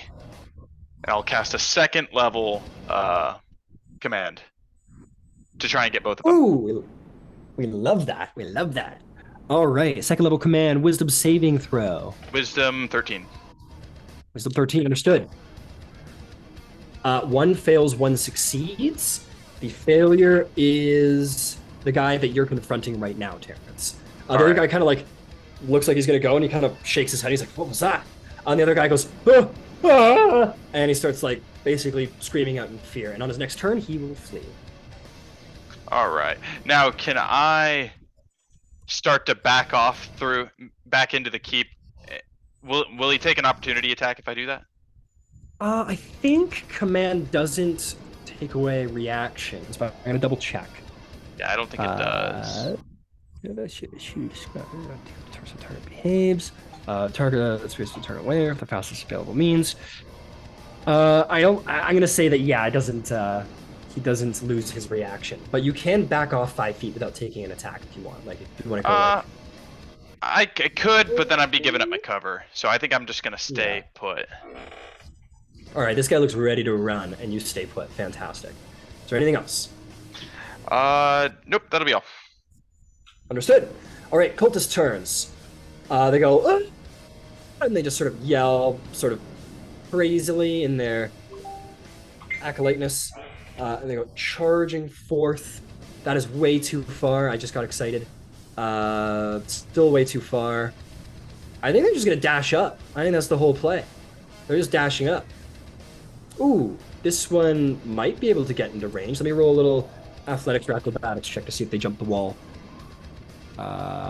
Yep, he sort of stumbles a little bit, but just manages to sort of vault the wall and runs right up to you, Shroud, and is going to take an attack at you. That is going to be an 18 to hit. No. No, not against Shroud. Shield comes up, bounces against the shield. Is he's in melee with me, right? Yes, he is. Can I spend a superiority die and use riposte? Fuck yeah, you can. Go ahead and roll. Go ahead and take an attack roll. Oh, bitch! Fucking riposte is the most tasty reaction. I like 23 to hit. 23 definitely hits. This guy goes, "Ah!" and he swings down at you, Uh-huh. and suddenly like your receptors says running new subra teams riposte, and you look behind you in that moment, Terrence, to cast the command, and you see Shroud's blade comes up to meet the blade, blocks it in the air, and does that like wheel around and away, and then does a side cross cut across the chest while he's like leapt open. Go ahead and roll damage with a superiority die. It's 16 points of damage. Oh, Shroud goes ching, ching, slashes across the chest, and in this beautiful circular movement and decisive cut, you open this guy's full chest and he falls over dead. Such a good maneuver. I know. I was like, I can't wait to use this. Go ahead and take inspiration. That was just fucking cool. I don't. Yeah. It just felt right. It feels right. It's I inspiration was waiting for it, and I was like, all right. I was like, the right time. Ugh, riposte. I know. Yeah, you fucking murder this guy. Well done, well done. Incredible. That will bring us to Willhilde. Willhilde, oh my, it's so scary. What do you do? This is fucking horrible. Taking a look outside, I want to get another view of like the area I'm looking at. You take a 5-foot step. You peek through the door. As you peek through the door, you are going to see Terrence shield up, blocking this one guy, and spouting divine words. And you hear Shroud just literally tearing it up out there. And you hear like these guys running in, and you see these brave people protecting you from harm. And as you see your two archer friends shooting, you see that robed figure there, and he goes, I've foreseen this. I don't think you're gonna live. I mean, you could. It's possible, but I've foreseen this. There's a good chance you're not gonna live. But there are good people here. They're strong. Yeah, but they're weak. They're weak, just like you. I don't. I'm not weak. Did you see that dragon earlier? Yeah. Come on. What do you do?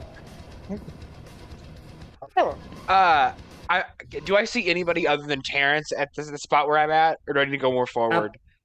Absolutely. You see Ciela right here, and you see Rio right here. The two of them are sort of taking positions by the door, and they're sort of turning around, firing, going back into position and prepping. I'm gonna walk behind Terrence. Behind Terrence? Yeah, I want to go farther out. I want to see if I can see any of the cultist people outside. All right, with the rest of your movement, you can get right up behind Terrence towards the door. You see this guard sort of like looking at Terrence with a look of fear in his eyes that he's about to flee. And you see, in this moment, Shroud do this crazy, like, and carve this guy up, and he falls dead. This other guard coming in with a spear. You're right in the middle of, like, siege, spear, death combat for the first time. You're 10 feet away from a spear that wants to kill you.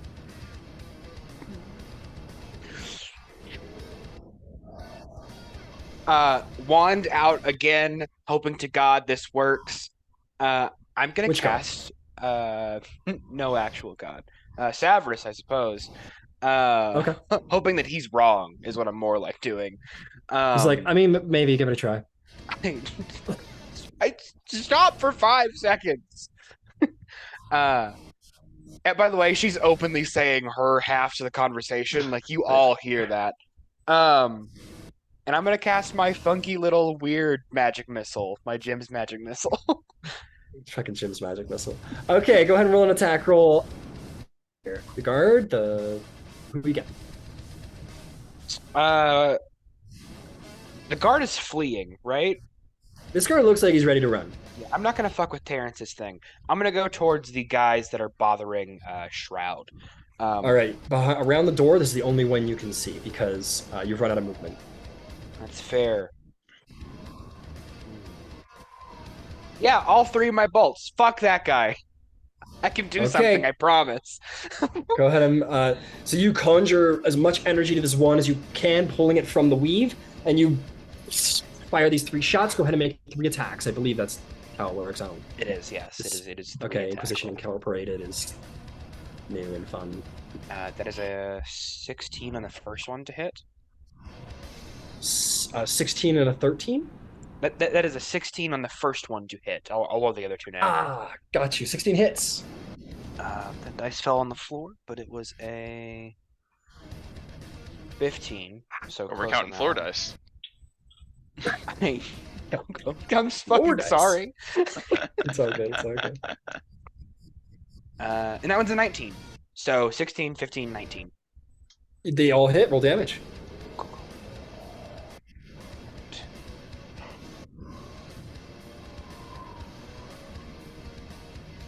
First one.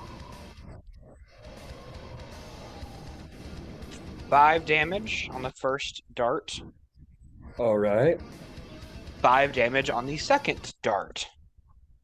Go flying into this guy, and in a moment of like terrifying overkill, you just like point your wand right at his chest, and basically you machine gun him like 3 bolts of powerful energy, and you just explode this guy's chest, and like blood back splatters all across. And then she's like stuck like that, I think. You should have and left behind her you is alone your for s- 5 seconds. and behind you, I just wanted to fix the door. and behind you, you hear, "Oh shit! I didn't think you could do it." Hey, here's prophecy. You see Shroud with a spear through their chest and fall to the ground dead. Herman, you look Frost, like it's you're your turn. choking on that from that. I'm just frozen, Just- shaking. Oh, okay. Moonfrost, it's your turn. What's the plan? Can I even get out the door? You are a rogue, and rogues have one thing that others don't, and that is speed. You are speed. If you wanted to run through your ally's space, you could. Let's see. You could definitely run into the space right in front of this guard here if you wanted to, but he looks ready to run. Yeah. You could also do a. This one's going to be a little tricky. So that's 15, 20. This could be 15, 20, 25, 30. If you wanted, you could get to there without having to use your cunning action. You could get to here. Okay. If you wanted to use your cunning action to dash, you could get to like out here, basically. I'm probably going to use the cunning action because, like, because I want to at least get some kill in here at least. Fantastic. So you can go. Ooh, that is a point. If you do like a 5, 10, 15, 20, and you run out here, that will leave you open to an opportunity attack. He will get a free strike on you because you didn't disengage. Oh, okay. All This right. guy over here, because he's just right there. Just fair warning. So he gets an opportunity to attack me even though he's running away? Or am I lost? Yes. So here, let me do a little demo for you. I'll use my dead guys over here. Okay. So here's Escobert. Perfect. So here's bad guy Kobold, right? And it's Escobert's turn. And Escobert says, "I want to run away." So he runs away. Because Escobert didn't use the disengage action, which you can do as an action or bonus action. The Kobold, basically Escobert turns his back and leaves himself open to a strike and runs away, which gives the Kobold the opening to take a strike. But if Escobert were to disengage, maybe he has his shield behind him and that protects him from the escape. So yes, if you run out of an enemy's space and they have a reaction free, and this goes for you too, you'll get a free strike, or they'll get a free strike. Okay. So in this instance, you'd run here into Terrence's space, which puts you within melee range of this guard. Then as you leave, he'll get a free strike. Like, I get a free strike to attack him? No, Sorry. he will get a free strike. Okay, That's okay. he gets a free strike. Yeah, because you didn't safely leave his space. All right, okay, I get it. Damn you, guard. And I don't want to throw another dagger, but can I throw a dagger from that space? From which space? The space? Yeah, it doesn't matter. Damn it. Okay, I can't really attack anyone safely, but I mean, know you could I attack have- the one that's about to flee. I mean, he's You can gonna attack attack him. you if you try to. yeah, fine. We'll attack. Give him the something to guy. remember you by. Yeah, All right, you want to run in, or do you want to try and throw a dagger through Willhilde's space? I already went through the dagger. I only got one more left. I'm not losing my second one. It's my lucky dagger. All right, so you're running up to try and get a proper strike. So that'll bring you to 10 feet, 15 feet, 20 feet right there. You find yourself in melee range. This guy's like, looking ready to run. Go ahead and make an attack. Let's see. Can I get a good roll this Don't feel bad. It won't last long. He'll be back. time? So I got an That's true. 18. 18 18 hits. plus 5. Yeah. 18 will hit, plus all the change. Yep. All right, attack. And you will get sneak attack because Terrence is within 5 feet. Well, attack in general was 6. I guess it's a D6 as well for this sneak attack. Let me just double check. I believe it did go up a dice because you're now level 3, so it should be 2d6 now, if I'm not mistaken. Oh yeah, it is 2d6s. Okay, interesting. That was 2. That was 4. So yeah, so there were 6 for the first row, 2 for the second row, 4 on the third row. This hurts my brain. So what is all of it together? 2, 4, 10, 12. 12 damage. Did you include? Oh, doesn't matter. Yeah, you run up, and Terrence, you're like, it's all good. He's gonna come back. Just like get a little extra into him. And Moonfrost comes in and like puts a hand on this guy's shoulder and just goes like into his chest, and he drops dead. I know what you meant. You meant to add this 3 for my short sword. I forgot about that. That's okay. He's still very dead. Very, very dead. So for as innocent as Moonfrost seems, she is the most mercilessly violent individual on this field, other than maybe That's why Shroud. Ciela calls her Murder Kitten. Or Murder Kitty. Murder Kitten, exactly. Just the most like, and it's like, no, I want to do it in melee. I want to be like 5 feet from the guts and blood. Absolutely. So yeah, you do this Moonfrost, and just like blood just like splatters across your face with every stab. Maybe you go into the tunnel vision, you like all your beat in your ears as you're like, and my colors are all covered in blood. Yeah, and as you've been apparently training in the arts of how best to murder an individual, how best to kill them, perhaps you find in this moment that you're not as freaked out by this as maybe you think. You've trained to do this, and you're doing it very, very well. Maybe you might even feel a little proud of yourself. Who knows? It's up to you. Maybe she likes it. Maybe she likes it. Is there anything else you'd like to do on your turn? I don't think I can move. So I think I'll just take cover behind the ground of earth.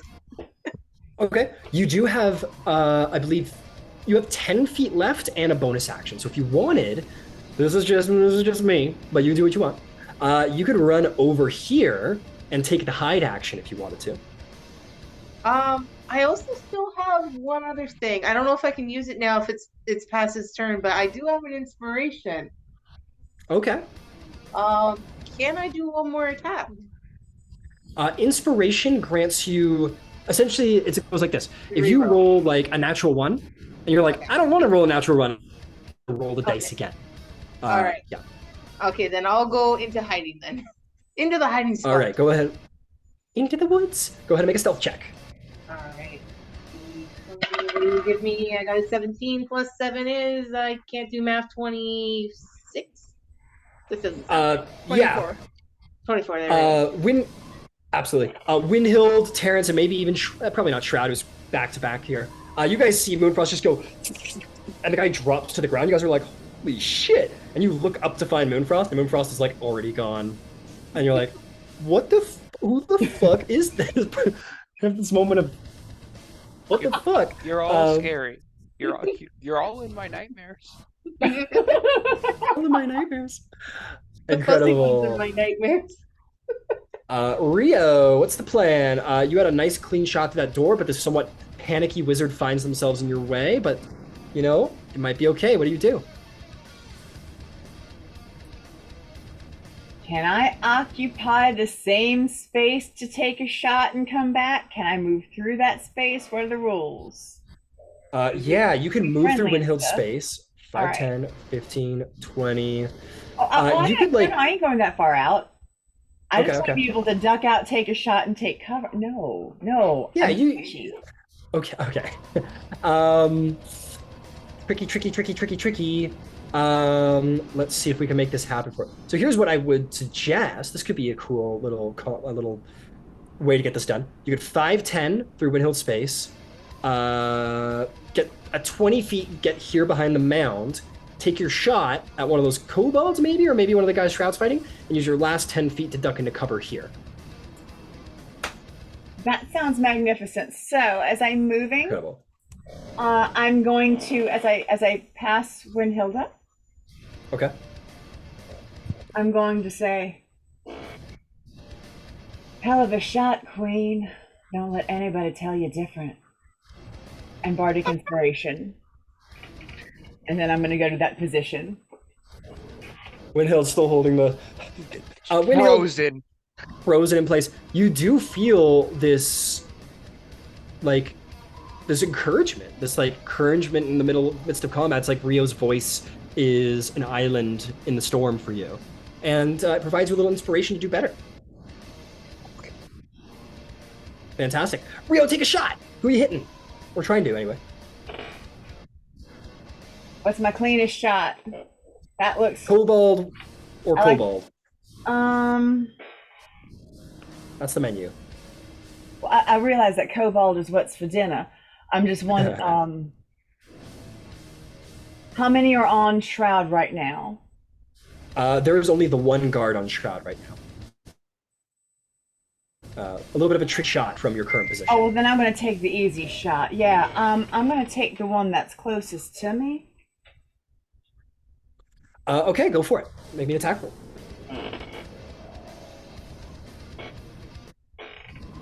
I'm going to take a picture. Because I swear to God. God. Oh, shit. Look, okay, remember when I failed the roll like 20 some odd times? Remember that? No. Like, so I don't necessarily hate, like, okay, I'm fine with it, but I just feel like people should know because it's weird. It's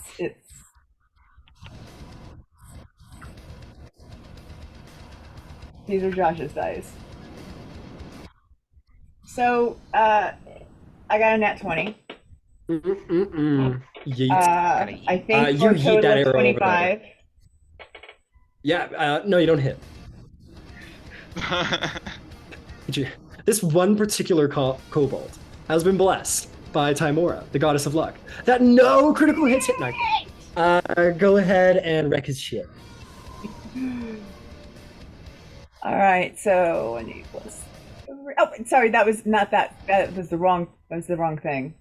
I mean, the same. It was the same dice, but it was the wrong thing. So okay. That's 7 plus 8, 15. The arrow you have this moment, Rio, where you like turn around and you pull back and you find yourself overdrawing a little by accident. You're like, oh, I know I can pull this far, and you just sort of like let it go, and you're like, see how it goes. It goes straight through the kobold's chest, out the other side, disappears into the city somewhere, and the kobold just and falls over. You'll get an arrow to retrieve. You don't need to worry about ammunition, but he is very, very, very, very, very dead. I'm gonna take cover now. All right, you run into cover over here just to be safe. Well done. Ciela, you find yourself in the same issue as Rio. There's a scared individual in your way. I am going to move past her. Okay, where are we going? Can I jump on top of that earth? My dirt mound?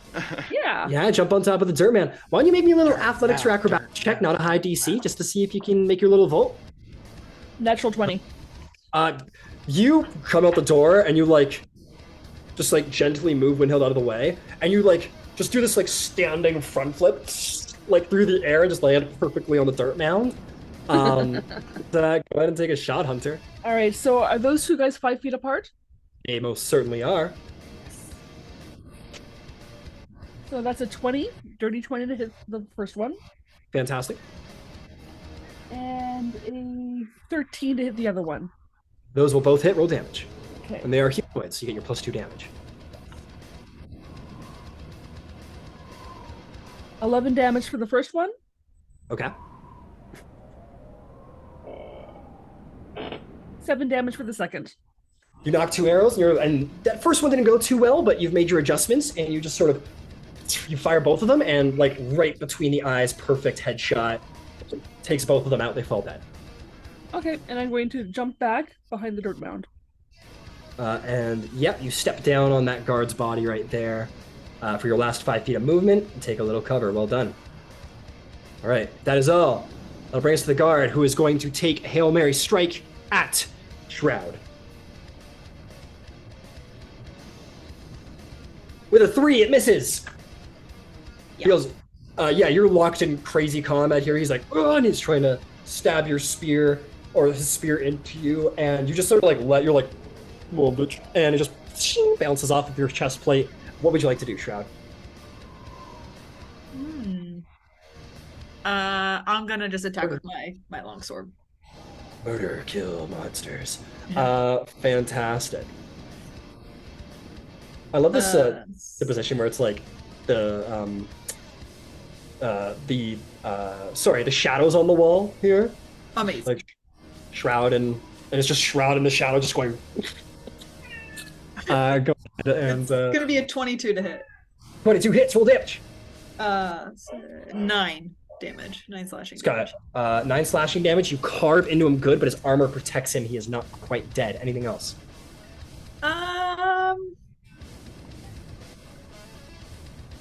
No. I will. No.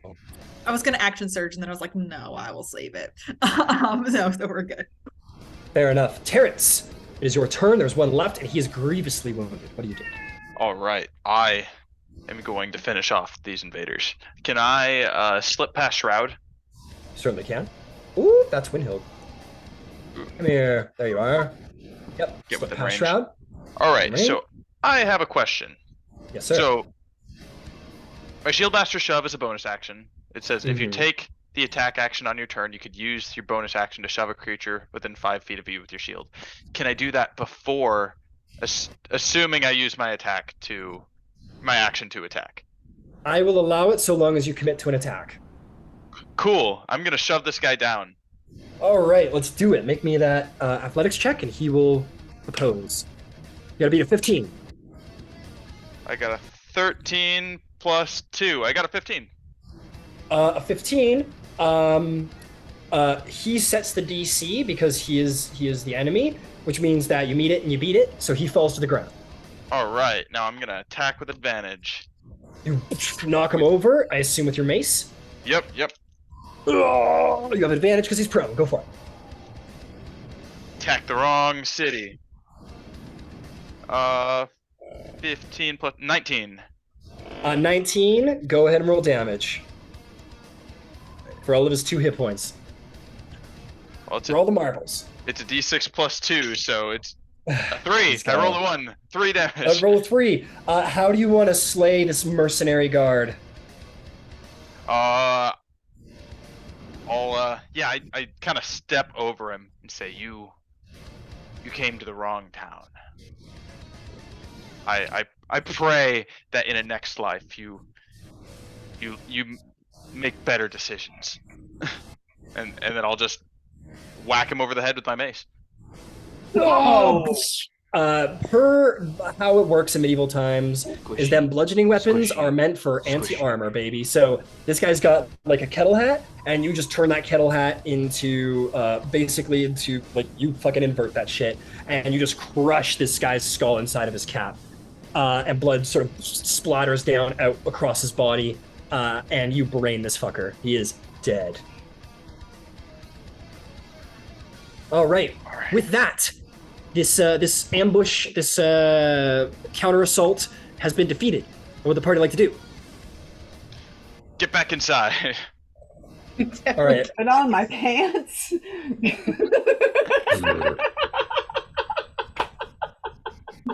What? Yeah. Damn, you took your pants off in the middle of the siege? No. That's the definition of getting caught with your pants down. Fuck. Okay, I'll assume that you all return to your original positions, if that is what everybody wishes to do. Yep. Yeah. My Hilda- still invisible. Hilda does it so slowly. Like God, you all return. Sorry. You return to your original positions. I'm gonna grab my arrows before I come back. Yoink! Yep. You all yoinked your ammunition. I will say, Moonfrost, your dagger's fucking out there. But luckily, there's enough dead kobolds around that you can just pick up another dagger, or 2, or 3, your choice. I'll just pick up my extra dagger, please. All right, fantastic. You pick up a sort of side boot dagger, maybe. Incredible. You all return to your original positions. Willhilde, you return to your mending practices. Yeah, doing it very stiffly, working on it, and just like I think, nervous ticks over and over now, no longer singing. I killed someone. I killed someone. I killed someone. I'm I gonna killed stay with her, because it was handy the last time, because shit might happen. And at some point, whatever song she was singing, Rio's gonna was trying to Start singing Bohemian Rhapsody. very gently singing that song, Okay. which I Yeah, think roll a was. performance. No, I'll tell you I'll what you really, really want. Yeah, roll a performance check. I am going to give you roll a performance check. I am going to elevate the DC because Willhilde is currently dealing with the trauma of having made their first kill. No matter how evil. It's an 18 on the dice. What It's pretty what good. was I rolling? Performance. Performance. Thank you. 25. 25 is very good. Willhilde, you're Yeah, right? there's nothing to throw up anymore, and I would but it's like there. Yeah, your stomach's in your chest, your heart's racing, like uncomfortably thumping in your chest. Your guts are turning inside of you, and it's everything you can do but to continue to like work on this door. The only thing that is keeping you from like having a full like madness breakdown right now is Rio just holding it at the razor's edge before sort of panic. And also, of course, this vision sort of just like imprinted on your mind of Shroud with a spear through their chest and falling to the ground.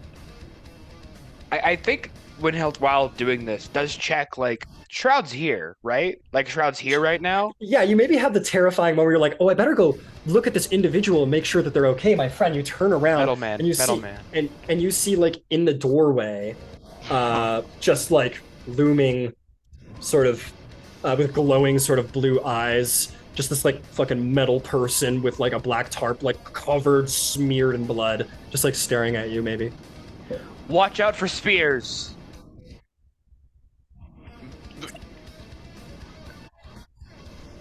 Shroud will just like scan and process that, and there will be zero acknowledgement of anything that's been said besides like some processing that's happening like with the eyes. The nightmares were right. You were the worst one to talk to. Yeah, Shroud, your eye go like it's like look out for spears, and it like sort of like runs through weapons and pulls forth a spear, and it's like thrown weapon range 20 to 60 feet, right? A piercing weapon advisable. Like good advice technically, if your sensors say. Right. Willhilde, you hear look out for spears, really? That's what you got. That's the advice, really. Look out for spears. No, I like it. I like it. It's vague, and I like it. Mother and grandmother said to stay vague because too much detail gives people in trouble. Okay, that's fair. I'll give them that. Trouble Okay, can. thank you. Yeah. Okay. No, I'll give them that. You know. Okay. Hey, what's your mom doing after this? And that's gonna be. Don't fuck my mom. I can't. I know. Like walks over. You This individual walks over to Rio and starts like passing his hand through Rio's head, going, "I can't." I can't fuck my mom. You can't fuck my mom. Yeah, Rio, you're singing like and Willhilde like looks you in the eye and goes, "You can't fuck my mom." Or like right beside you. What an insane character choice I've made, Ryan. Thank you for this. I love this so NPC. happy. I'm so happy. Hold on, no. Yeah, Rio's like, excuse me, of course I can. I feel like I need to roll something to see if she doesn't just break out laughing. I mean, what would you do if someone just looked at you and said, "You can't fuck my mom"? I mean, just out of You can't tell me what to do. You can't tell me what to do. Rio, you can just laugh. Why don't you roll like a to try and hold yourself at bay? Roll me like a charisma saving throw. All right, I'll take that. I wasn't going to, but now that you brought it up. Yeah.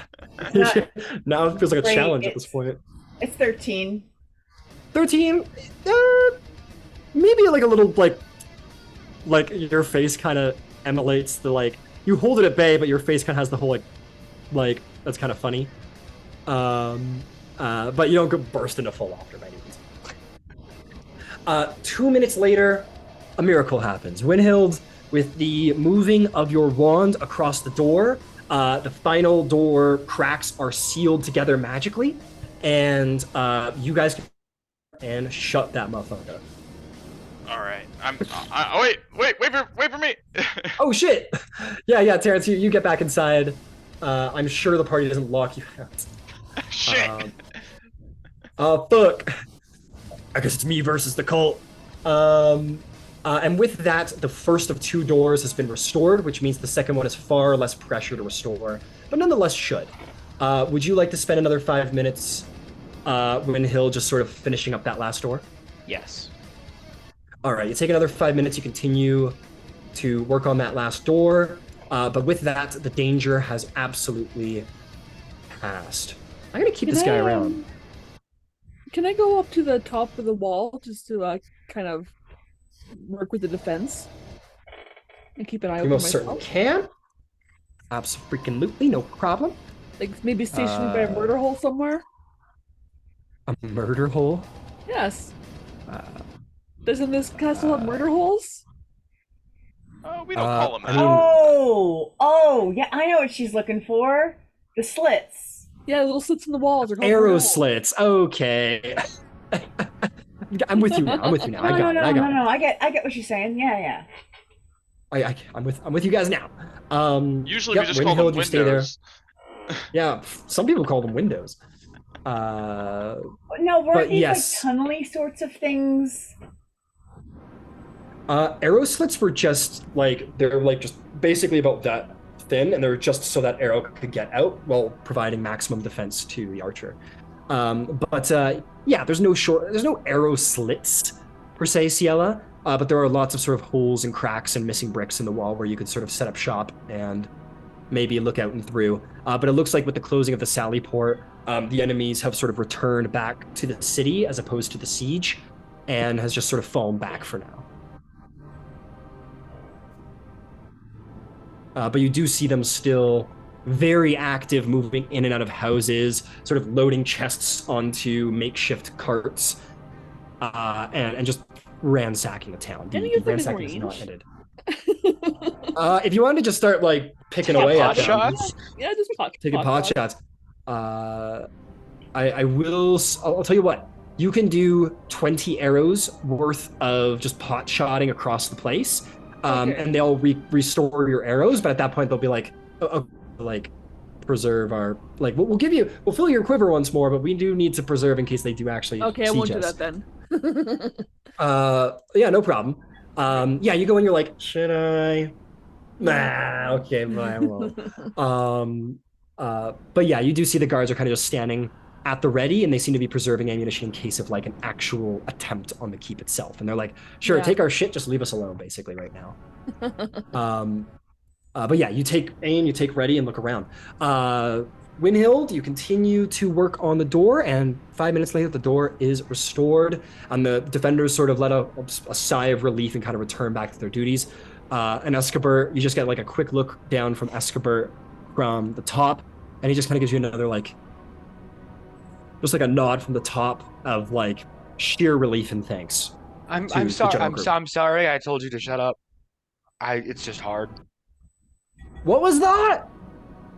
Yeah, you can't hear me. Why am I talking? Why did you say I'm all the way up here on the wall? Are you telling me to shut up again, you fucker? Elves think they're so fucking superior. Fuck. I don't like elves. I really don't like elves. And in this moment, as Escobar's yelling down, there's a very, very light flash from Willhilde. That everybody, I think except for really Ciela sees, because Ciela's keeping an eye out. Willhilde's appearance entirely changes in this moment. Willhilde, what do you look like?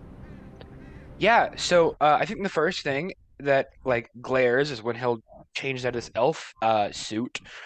They are an ash gray tiefling with like small blue tinges to their skin, small nubby horns, long blonde curly ringlets of hair like they don't know how to do their hair, like that kind of curly mess. Big old fucking glasses over very infernal draconic eyes. Very huge. A tail that kind of whips back and forth. And like homemade clothing. Some furs, a nice belt sash around the middle. And she's very like, I don't know. Her clothes are strapped to her like she's afraid they'll fall off. And a backpack. A very like, I'm ready for the day kind of backpack. And yeah, she's just there, and as soon as the flash happens, I think she probably knows, and she just looks up like a scared little animal. Escobar definitely looks down with like a shock at the sight, and I will say for most of you, this probably is a shock. All of you, everybody here would know about a tiefling. I think some of you would be a little bit more amenable than others, but you know, tiefling are the result of a pact with an infernal evil being. So oftentimes in society, tieflings are looked down upon and thought to be dangerous because they were raised by demon worshippers and devil worshippers, which isn't always untrue. It is a prejudice, but it is a somewhat there's some bearing to the stereotypes. They're treated poorly, which is unfair, but there's sometimes bearing to this. So this is what sort of a reaction to a tiefling may be in this character world. Some of you may be a little bit more cool with that, considering like, you know, one of you is like a murder cat, and the other one rainbow kitty. So yes. Yep. So you may all decide how you wish to confront this news. But the appearance of a tiefling, a deceiving tiefling, might be trouble. But keep in mind that tiefling did just to save all of your lives. I don't look like an elf anymore, do I? Are you still the same person? Yeah. But this suits you. This is nice. It suits my skin suits me. Yeah, you look great. Okay. Yeah. No, I'm Mr. Terrence. I'm still. My name is Willhilde de la Grimtree. I am the youngest witch of the family.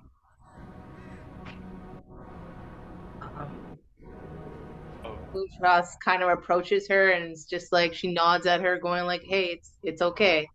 It's okay to be the way you are. Don't worry about it." Also decides to clean off the blood off her ears because she realizes she's probably covered in blood. Oh, okay. Yeah. When Hilde is like searching, like how many like is it just the group staring at me at this point, and plus Escobar, or are there other people around? There's other guards, there's other defenders on the wall who are sort of like definitely drawing a couple of eyes. Nobody's like burn the witch or anything like that, but it's definitely drawn some attention. I helped. I closed the door. I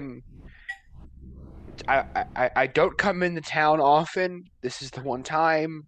I wanted to help. You did great. You did great.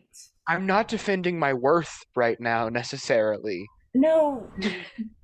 It's all right. Do you want to sit down? I'd like to sit down. Would you like to sit down for a spell? Yes. Yeah, I want to sit down. Can we go back to like where we were trying to rest? And just You want to go back to bed? and we just attempt to chill. Just to chill. What are the odds it's gonna happen I'm actually again? gonna put my armor on. All right. Right? But we're just gonna sit and try to, you know, maybe a short rest could be we don't know. But we're gonna give it a shot. Okay. You start making your way up there. I think at this point, Governor Nighthill's definitely he's making his way sort of out because he would have gone into the protection of the interior of the keep. Escobar would be talking to him at the top of the stairs. He wasn't just standing there gawking for like several minutes. So you kind of make your way past with the new witch, Rio. At this point, gives it kind passes of a you. look like, who the fuck is that? basically passes UCL, and you're like, who the fuck? And as you like get to about here, Escabert turns around and sort of like looks at you, Willhilde, with a look of like general distrust. And Governor Nighthill sort of like looks up and walks up to the two of you, Rio and Willhilde, excuse me. And he says, "Well done, you've saved us yet again." And looks at you, Willhilde, and definitely looks at you with a look of that look that says, "Oh, this is a tiefling." And he sort of puts a hand up to shake your hand.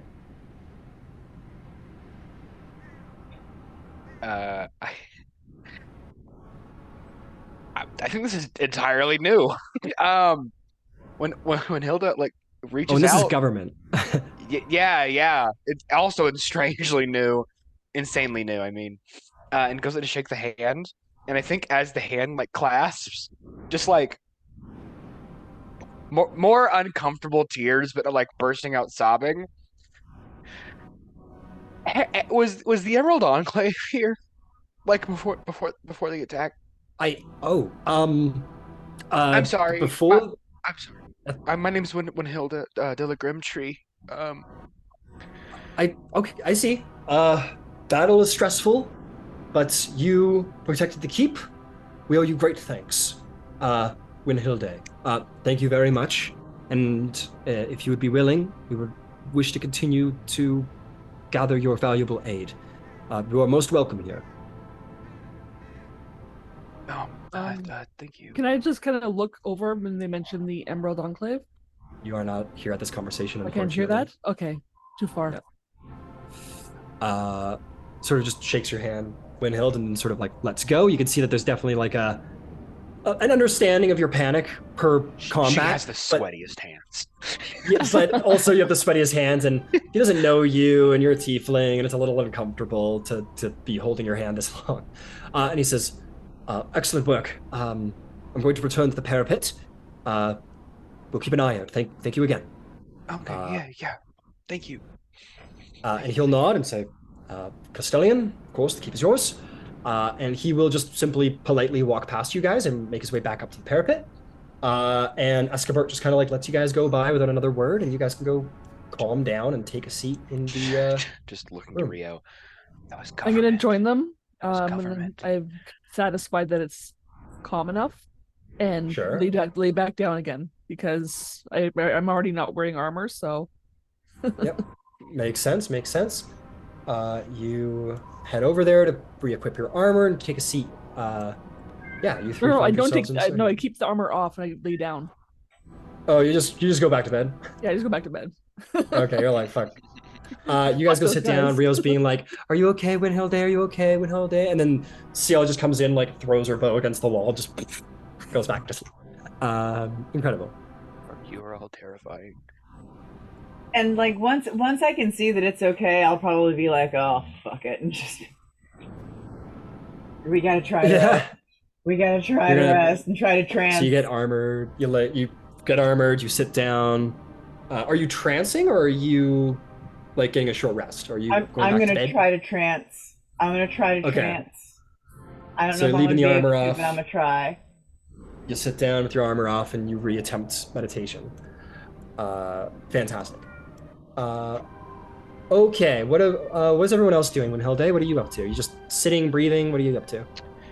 Yeah, I think it's like some breathing exercises in like the farthest corner. Like these people did just do some great feats, but like to someone who's been a commoner for most of their life, that's fucking terrifying. These people also have been in her nightmares. So it's like as far away as she can comfortably, breathing slowly, just like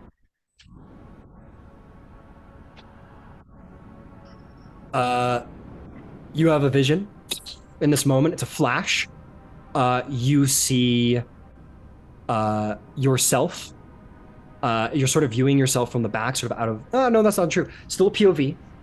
So you know it's you, and you are there. And you see 5 vague humanoid shapes before you. Some of them look like the party members here. Some of them maybe not. And before you, you see 5 dragons of different colors. It screeches and roars into the air. And that's the vision. And just for some fun flavor for like what these visions look like on the outside, because it's like probably quick snaps of what she sees, Yeah, a little. but I think it's very fast. Like she blinks and there's like completely black eyes with like the almost Galadriel glow behind them, and then it quickly ends with the next blink. And that's just like the outside of her visions, what they look like. And then she sees it, and I think she curls more into herself and goes, I am a part of this now. I'm a part of this now. Yes. And that's how she does her resting. Understood. You should have for Resting. resting. What about the rest of you? I'm gonna say Shroud will probably do the same thing in return. Shroud's a little AFK just at the moment, and is going to resume Centauri mode. What about the rest of you? Who's left? Moonfrost, are you up to anything? I should try to rest, being that I have almost half my health gone now. Okay, you want to just hit the bed? Yeah, that means I have to remove my armor and stuff, I guess. Yes, it does. Yes, it does, unfortunately. You keep like a dagger or a weapon close at hand, of course, but yeah, you'll have to take off your primary armor set. Yeah, armor. What about you, Terrence? Is there anything that you would be up to? Yeah, it is. It does feel like it's getting close to bedtime, but there's one thing I need to take care of first. I want to find somewhere kind of isolated and quiet. It might be hard in this keep. Not too hard. There's some spaces that are less used, so you can find your way into like this little storage above the downstairs. Okay, this'll work. I'm going to kind of put my shield down against one of the walls, and I'm going to get down on my knees and say a prayer to Chantia. Fantastic. You get down on your knees, you pray to the goddess of the harvest, to Broth, to the mother who brought life to this land. What do you say? Let's see. Earth Mother, I'm calling to you in this time of great peril. Draconic forces have been laying siege to my home here in Greenest, murdering and pillaging, laying waste to our beautiful land. I saved as many people as I could, but I've lost many others. I've lost friends, and I've lost my family. I shouldn't even be alive right now, but yet here I kneel before you. I can only assume that my lungs still draw breath to continue serving you in some way, shape, or form. But Earth Mother Chantia, I pray to you for strength to expel these malicious and wicked forces from our lands. I pray to you for the courage to continue marching forward in spite of all that has been lost. And I pray to you to bless the soil with expedient growth and bountiful harvest as this humble town recovers and rebuilds.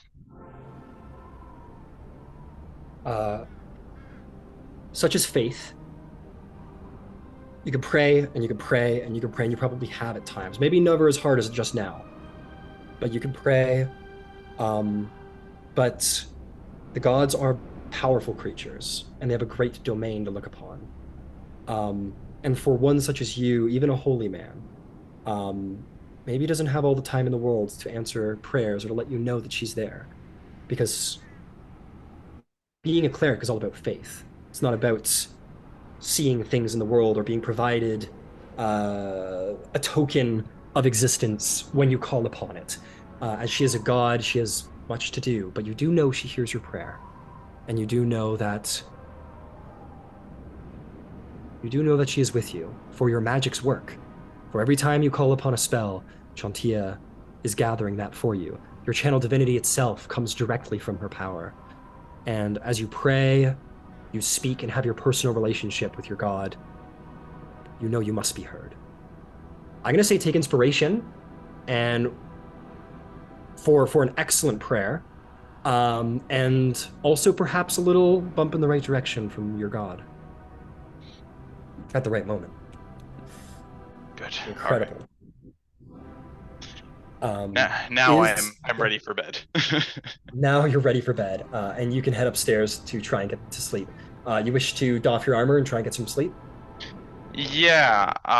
When I get up there, I'm gonna try to take off my armor, but if anybody's still awake, you'll notice that I'm like having a hard time getting it off. It's almost like it might be partially stuck to me. Mm-hmm. It's been a long day. If Willhilde can see this, she'll absolutely take notice. Absolutely. Yeah, Willhilde, you're probably the only one still awake as Rio has entered into the Elven trance. Ciel has entered into the everything else sleep, and Shroud has entered into spooky night. And I also want to point that out, folks. In the meta, everybody knows that Shroud's a Warforged, but in game, you all think that's a knight who doesn't really speak and has like a glowy helmet maybe in the eyes. And as you're all sleeping there, just like stands there and watches over you like some statue. It's probably incredibly creepy and discerning. Just as a side note, and Shroud isn't with us at the moment, but maybe something to keep track of for character moments. But yes, Willhilde, you'd probably be the only one really active and awake. And you can, if you wanted to help, absolutely. I do think she gets up, and I think she'll come over, and I think she'll start helping almost completely silently. It's just like a bit of like a, you can't reach this clip here, but she can, sort of thing. Mm-hmm. And goes to work helping. I don't know. I didn't really say anything. Thank you. Not just for this, but for everything. Of course, the Grim Tree Witches always strive to help those in need. Thank you for talking to me.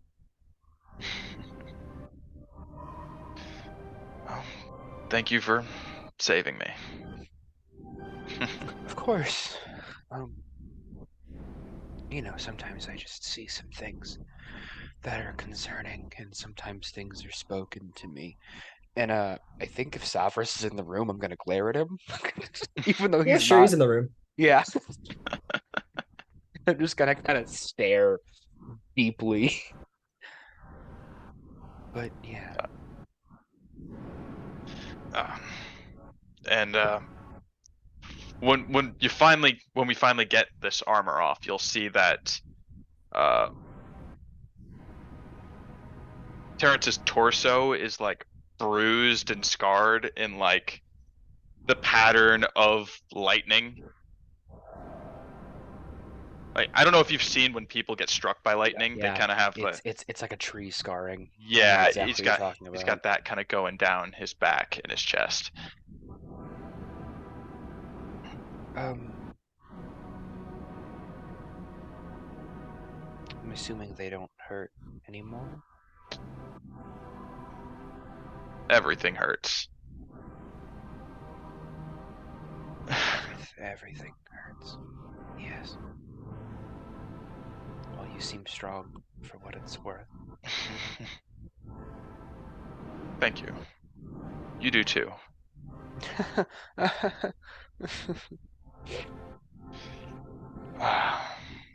Well, I need some sleep. I don't know about you, but Yes, get some rest. I'd like some rest.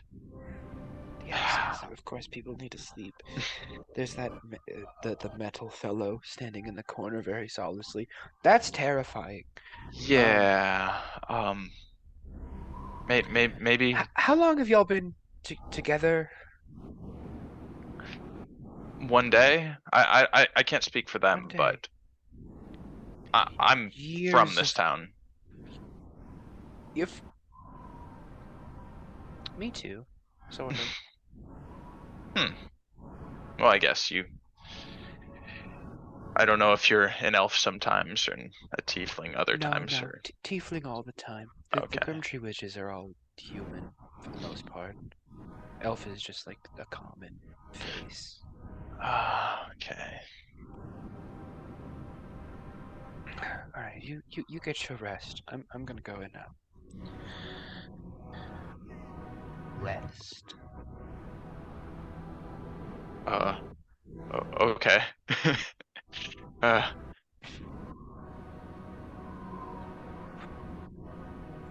She just goes and like Yeah. stands. oh, I guess neither of you need to sleep. Okay, fine. But no, she does. Yeah, you lay down for rest there, Yep, Willhilde, or Yes. yeah, okay. Willhilde and Terrence then lay down for rest in hopes that maybe, just maybe, you guys will be able to properly close your eyes and wake up when the sun is out, and maybe this horrible, horrible night is behind you. Good luck. Let's have a break. All right. Sweet. Also, Moonfrost is purring while she's sleeping. There you go. Oh, Thinking about all the murders. that kind of counters Shroud's creepiness. It evens out. Ciela's, Yeah, if Ciela's anyone gets a going- little too perturbed, they can just look over to Moonfrost and be like, okay, that's great. She's snoring like a drunken sailor. What do you do, drunken sailor? I actually need to see if I can get something working here, because shit's about Oh, to the go next down. siege? The next siege, it's about to go down. You sleep for let's 10 see. minutes. I mean, I'm never going to sleep. How many hours has it been? Like 8 hours? I can tell you. Give me a second. Yeah. This will be 2 a.m. So you guys have been fighting for 1, 2, 3, 4, 5. You've been fighting for 5 hours. This since from per the start of session 1 till now, it's been 5 hours. It's been longer. Tyranny of Dragons is so cool. Love this. Love this. Okay, snack time. The snack that smiles back. It's me. I'm a snack.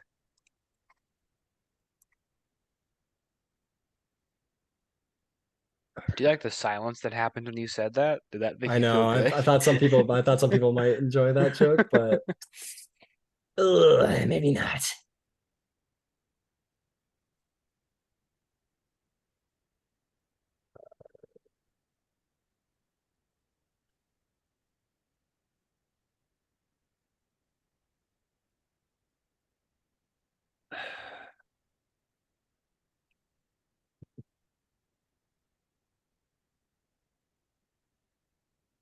Okay, we gotta try and make this work. We got it. It's gotta happen.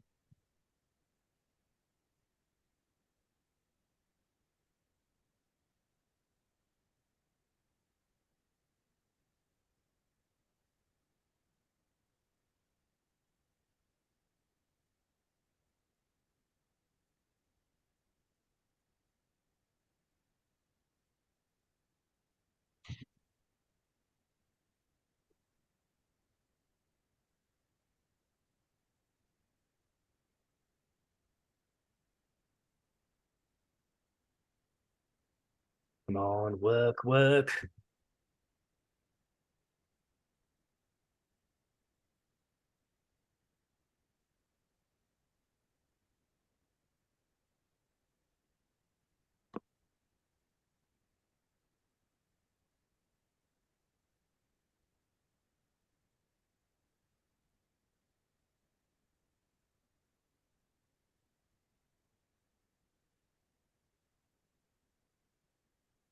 Oh shit, it worked.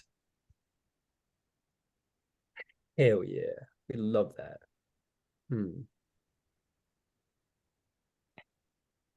Might make feel good.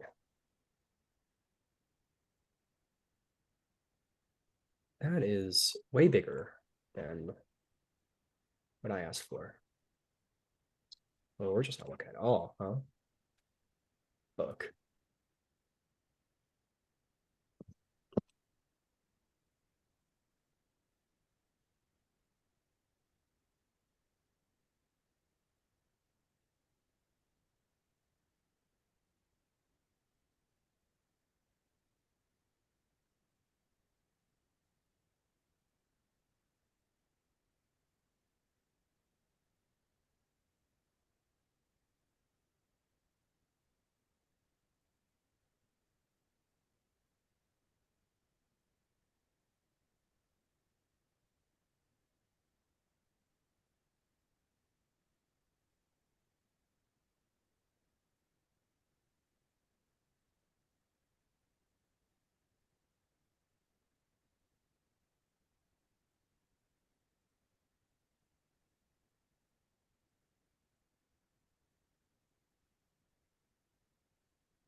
All right, DM. How are we feeling about my little wizard freak? Right about now. Freak. She's cool. I'm into it. I always love being able to play a figment of your imagination. I'm looking Yeah. forward to drawing her. Please do. I'll send the Hero Forge in the chat if you guys want. Oh, no rush, because I'm doing something first for the Teldorai group. Yeah, And then I'll work on something for us when I finish that stuff. but yeah, I very glad that you've introduced this NPC that you get to be, Ryan, because I, as an outsider, love his deal. Insider, being in Willhilde's character, hate him. The worst motherfucker I've ever met in my life. Yeah, absolutely. He's a fucking dick. He's a chaos monster. He's mean. And again, I apologize for keep posting little snippets of pictures from this thing. I think it's fun. It's actually Never apologize for art. Yeah, but I'm gonna Do apologize. whatever. Because I'm supposed to be banned right now from doing art. Because I did like 16 pictures for like this community group I did, and they're like, "Okay, person, you can't do this anymore. You don't do art for 2 weeks. No art." I'm like, "Okay." Who said that? We didn't So say that. I know you guys didn't say that, but I have like this community I do stuff for. I'm banning everyone. Everyone's banned for everything. Well, no, they're not banning me. They're just telling No, me you're to like banned. take I rest. decided you're banned. But you're inspired, and taking rest while you're inspired is like art Ciela, suicide. banned. Yeah. Rio, banned. Ryan, banned. Terrence, banned. Shroud, thin ice.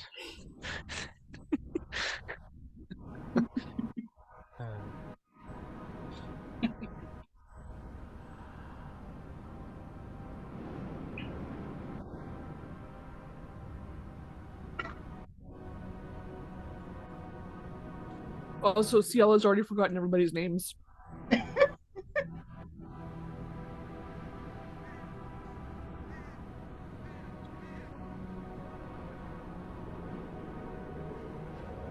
And so you will soon discover one of her character traits. Listen, Actually, you already have discovered one of her character traits. If she doesn't know your name or forgets your name, she'll make a name up for you, and that'll be your name.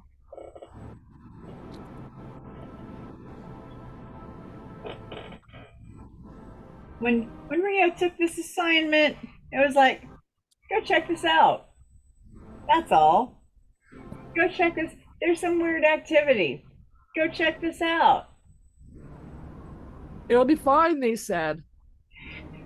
Right? Nothing about what they said suggested it would be Yes. open warfare and a dragon overhead. Like nothing suggested that it was that. Surely they would not have sent me if they knew.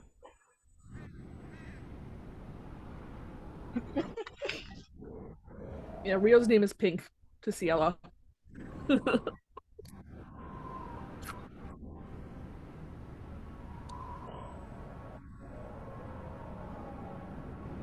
Y'all ever get to Nightmare Market? She'll pay a fee to make it real. Mhm.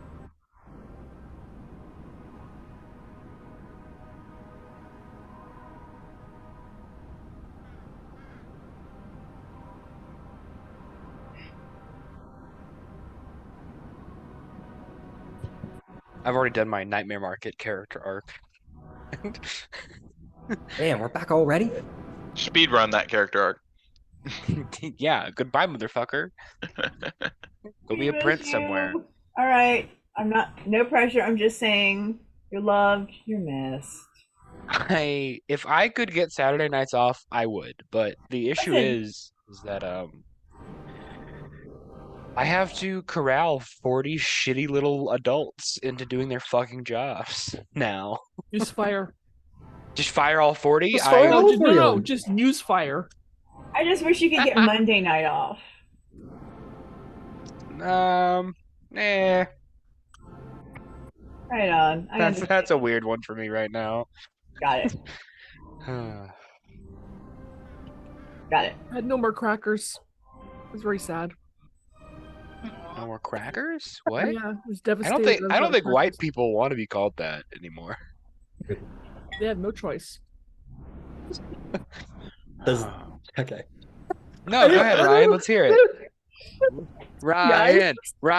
Yeah, me. We're gonna play D&D. Okay, let's go for it, Howard. folks. Let's go. Yeah. Okay, go. Yeah, all right. Okay, you guys find yourself meandering into gentle, much needed sleep. And as you sleep, about 59 minutes go by. And So not enough for a short rest. not enough for a short rest. Fuck! About 59 minutes go by. Just to be rude, I'm gonna say 59. But 59 minutes go by. You guys are in your final seconds. Your body's like healing. It's charging. It's going Super Saiyan, ready to heal. And in that moment, you are awoken. You hear the door flies open. And Governor Nighthill sticks his head in. Where did he go? Oh, it doesn't matter. He sticks his head in and he says, "You all better come quick. There's some real trouble happening outside the front gate right now. Hurry!" Tiela says once again, "Motherfucker." She gets up. I'm sorry. You can. Why do you curse so much? Do you feel the need? Does it make you feel special? Yes, it makes me feel good. Okay. She covers all the swearing that I don't do. As Rio crosses, she's like, "God damn it!" Why? We don't have. She's Okay. going to. Willhilde is gonna pick up all her stuff and follow. Yeah, you guys can definitely take like. You can take 10. I'll tell you what. Medium armor takes 5 minutes to put on.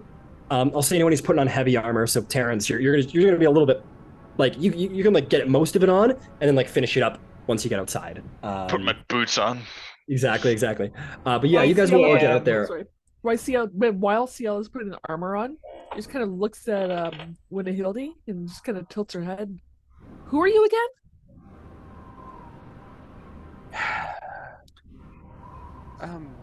I'm Willhilde. Okay, I'm not gonna remember that, but okay. You're the worst so far. You're the Awesome. worst so far. I'm sorry. I'm tired. I'm cranky. I've been fighting all day. I don't. Nice. Okay. I'm Can we- tired. Okay, in that case, maybe we redo this whole interaction when you're not tired and cranky. Okay, We perhaps I just don't recognize who you are. I'm sorry. Okay. Nightill's that's like, fine. "Sorry, could we all make friends?" He's got a broken arm. Could you all make friends after we deal with the onslaught on the side? I've been walking with you. I don't know what's wrong.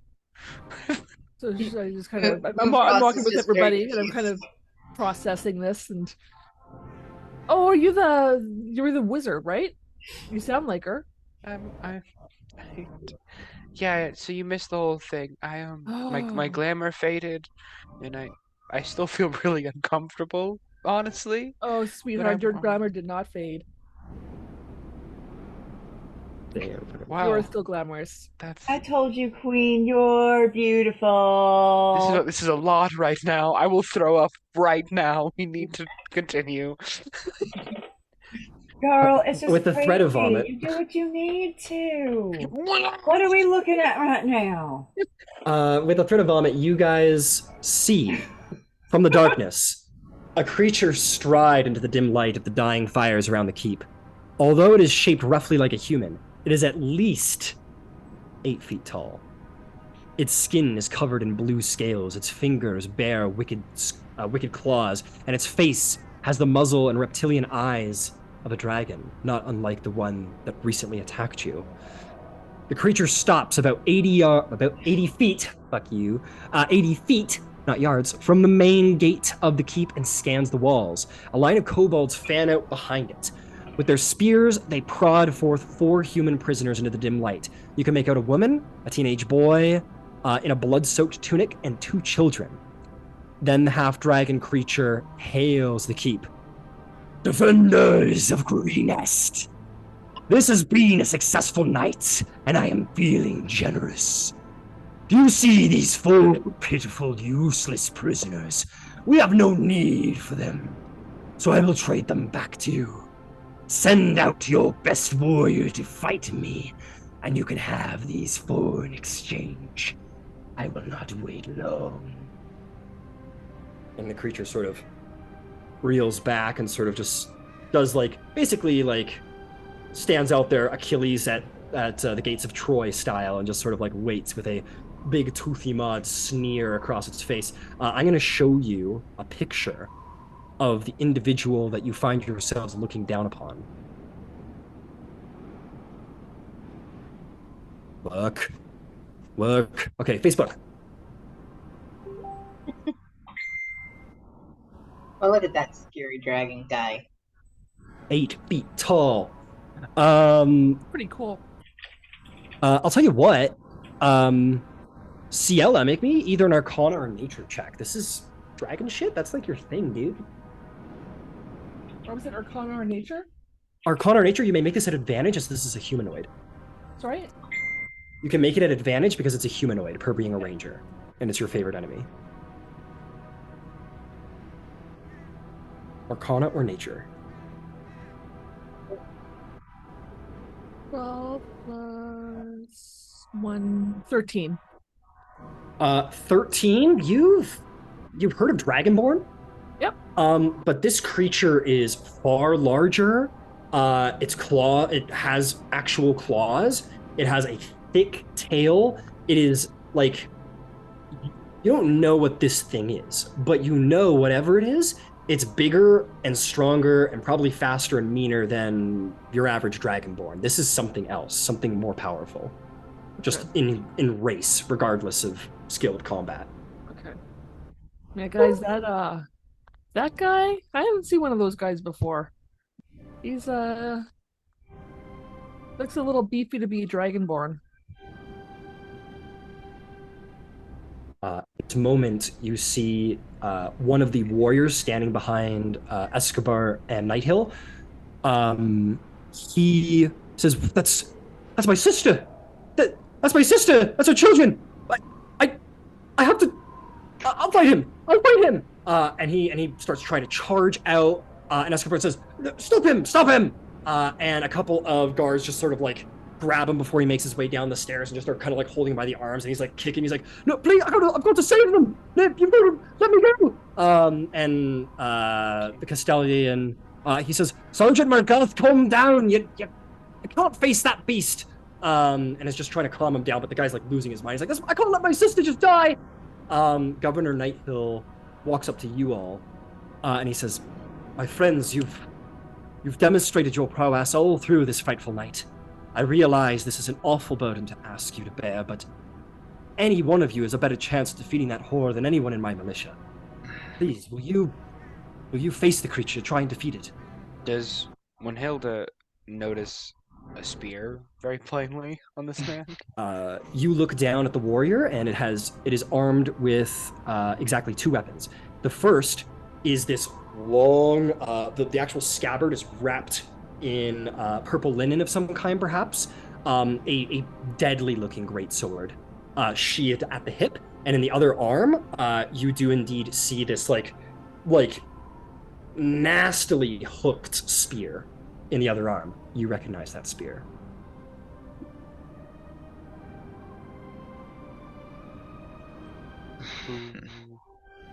Whoever goes down there needs to be ready. I've only seen it once, and I've only seen it with the metal man. I'm gonna say Shroud was like malfunctioning, Yeah. and was just sort of like, maybe there was like spark or whatever. Maybe even one of you went up and poked Shroud to try and get him going, but Shroud's just seems to be inoperable at the moment. Well, if nobody else wants to go, I'd gladly go out there and give it my best to try and save those people. If the thing gets close to me, I'm done. You'll give it your best? I always do. Oh man. Terrence, you go to head out the gates. Before Terrence goes, as he says, I always do, Willhilde is going to walk up, take her wand out from its little sleeve or pouch or whatever she carries it in, and very lightly just goes, "All right, then do what you always do," and lightly taps it on your armor, and I'm going to cast Gift of Alacrity on you. I can use it.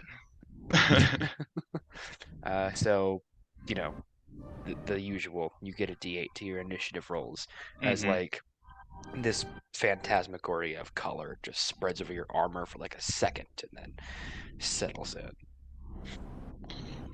Okay, I can do this. Before I go out there, I'm going to whisper a healing word under my breath and give myself some healing. Fantastic. All right. Let's see. Don't we have healing potions? Everybody give him your healing potion. Oh wait, I do have a healing potion. Yeah, let's do that. That's a good idea. Yeah, because I think we got like 4 healing potions at the end of last game.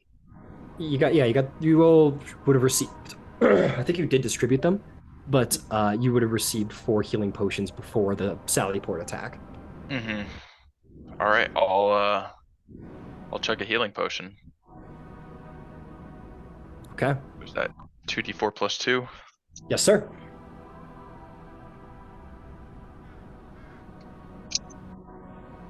That's 5 plus 2, 7. All right. Okay, 7 healing for you. Reroll ones if you happen to have rolled one. I got a 2 and a 3. Fantastic.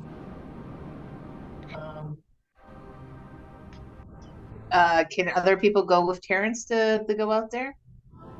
They asked for the best warrior of Green Nest to come forth, Okay. and they are hostages. So you could try, but you get the sense that if you violate the idea, the duel, chances are those hostages are dead.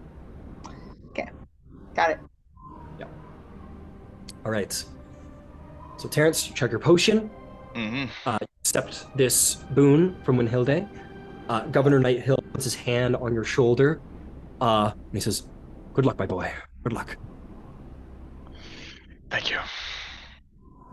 You walk down to where the gates are being opened for you. The 2 guards sort of look at you and give you like a firm nod and a pat on the shoulder. And as you're waiting for the gate to open, you will see the priest sort of watching you head out. You would see fucking priest Falcon Moon. He says, "Terrence." Yes. "You're very brave. Your father will be very proud of you." Thank you. Shantia is with you, my boy. I know. Gives you a nod. He hugs you, I hug him back. and behind you, you hear as the gate. Oh shit! What just happened? As the gate opens behind you, and the warrior of Greenest stands ready to face his threat. Just to get like as cinematic as fucking possible here. Get out of here, fucking priest, wherever you went. Terrence steps forward. Oh fuck! Oh, Terrence! God damn it, man! And I take off! It's Superfly, a 7th level spell where you go insane and crazy. Superman! You step out. The guards basically stand behind you. A couple people are running around the keep for whatever reason. And you see about 16 kobolds flanking the prisoners with spears at their backs, ready to just shove them down into them if anything were to happen. And this warrior sort of steps over to here, and he says, You are the greatest warrior of this town." Yeah. Yes, I am. "Good. This will be a fight to remember, boy."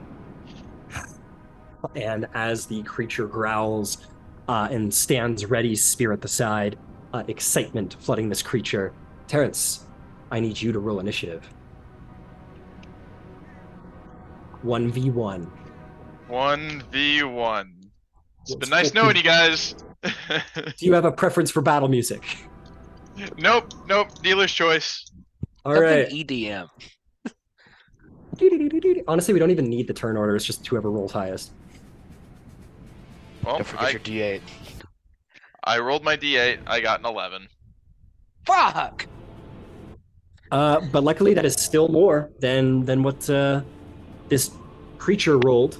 And I'll put you here, Terrence. You sort of like stepped out here. And as the combat begins, you have the high ground, and you feel this sudden, like, as he prepares himself, you find yourself in this sort of standoff moment where both of you are waiting for who's going to make the first move, and you see the creature's eyes. You don't even see the creature's eyes twitch, because that's usually what you wait for. You wait for the eyes to move. That is what determines when you should lunge or when you should shoot. But his eyes, you don't even see his eyes move. Suddenly you're moving. And whatever power Willhilde put through you has forced you forth, as if you had seen, as if you yourself or somewhere in the back of your mind saw this moment and know precisely when to go. Go ahead and take your turn, my friend, against this creature. In that moment, as soon as I know that we are in combat, I'm going to strike first and hit him with a guiding bolt. You fire this guiding bolt down towards him. Go ahead and roll an attack roll, sir. Okay. Do I see? What range is my boy in right now, Terrence? Terrence is, I would say about 30 feet from you. Let me make sure.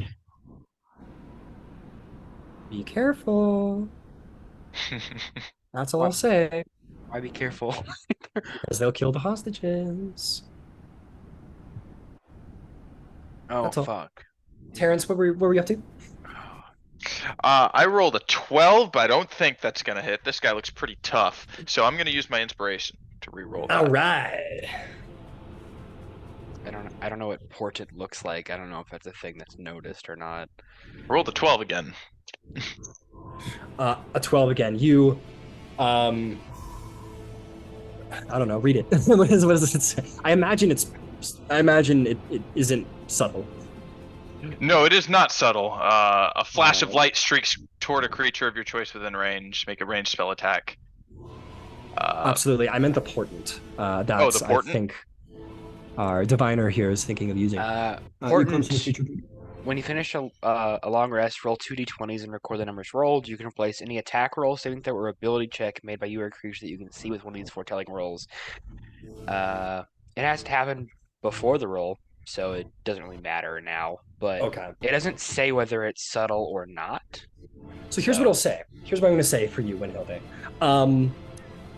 Basically, the idea is that you woke up this morning and you had two visions. And so you know what those visions are, and you can, like, distribute those destinies throughout the day as you go. Be like, put your hand on, like, Moonfrost's shoulder and say, someone's going to stab you in the throat. Make sure you move to the left when you see this, and give them, like, a tip ahead of time. So the idea, I think, of portent is that you've already told Terrence something that the portent can help with. So I'm going to say that, yeah, if you want to use your portents, that will be subtle, and that'll be fine. That's something you've already said to Terrence to help protect Terrence. Cool. Then Terrence, you don't roll a natural whatever you did. You actually roll a natural 18. Oh, okay. So a natural plus whatever. Plus 5, that'll be a 23. So here's what I'll say, Terrence, or Willhilde, this morning you had this vision of an enemy attacking one of these individuals and lunging forth. No. You had a vision of this creature of blue and purple. And as one of your allies attacked it, shot some sort of projectile at it, the creature didn't move fearlessly, and it sailed by as that person was attempting to sort of shoot where they're going to go. And whatever the creature was doubled down and just didn't move. So you, perhaps before Terrence went out, Willhilde, you put your hand on Terrence's shoulder and said, aim for the chest for the first shot. Trust me. And in this moment, Terrence, you remember that from Willhilde, and you go, aim for the chest, not where he's going to be. Okay, let's give it a shot. You fire it perfectly forward, and the creature doesn't move, as Willhilde promised. And it fires directly into the chest. Go ahead and roll damage. All right. Does that still burn my inspiration? I'm going to say it still burns the inspiration because technically portent's supposed to happen before the roll, so I'm being lenient, so this is how I'll make up for it. Right. Okay. So 4d6 radiant. Yeah, damn. Guiding bolt's He's very glowing good. now. Very, very good. Yeah, Andy's glowing. What is it? What's advantage on your next attack? Yeah, the next attack roll made against this target before the end of your next turn has advantage. Thanks to mystical dim light glittering from the target. Okay, 8, 11, 12. 12 radiant 12 damage. This incredible blast fires across this creature. You hear as there's this huge explosion of radiant energy, and all the defenders in the keep go, woo! Terrence! And everybody just sort of like, the defenders all call out in excitement, as it was a direct fucking hit and would kill a normal man. And everyone's like, yeah, we did it. And as the sort of radiant smoke sort of settles, the creature is glowing, and there is like a radiant burn across like the side chest there, but the creature very much stands strong and confident and ready. And everyone's sort of and sort of like almost a little palpable intimidation in the actual wall, and the creature goes, well shot. Is there anything else you want to do?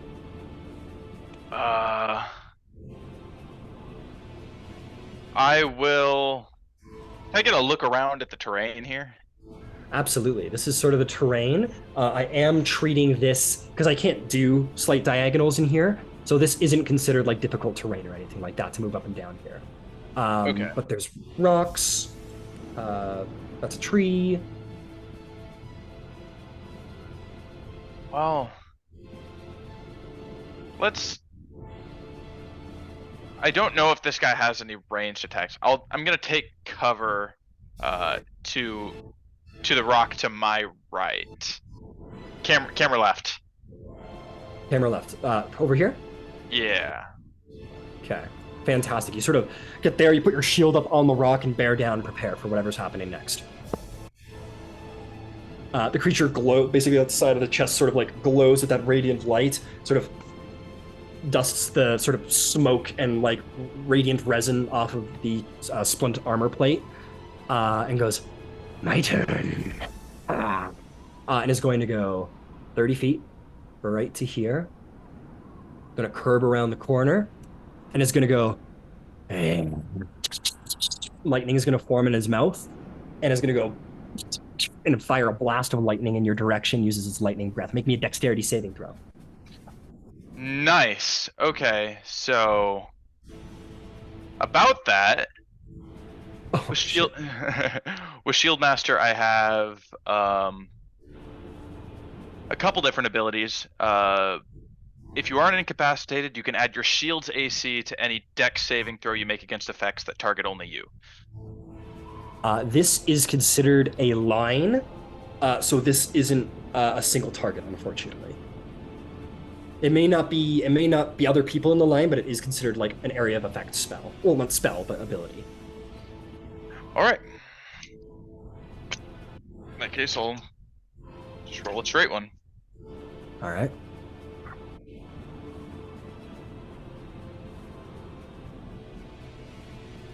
Natural 1.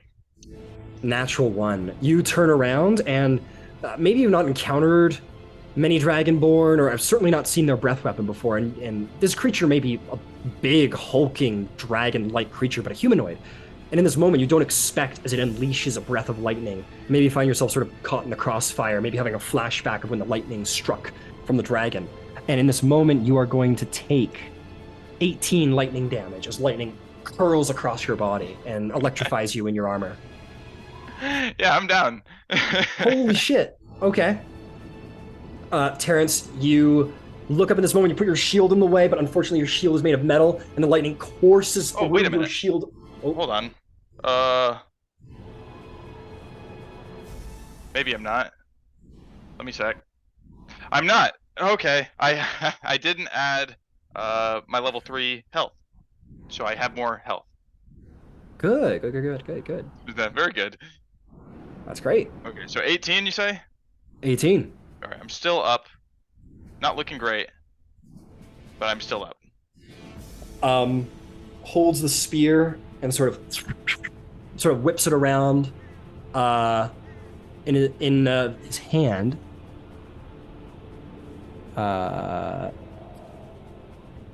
And just sort of does one of these. It says, it's your turn. What do you do? Alright, it's my turn.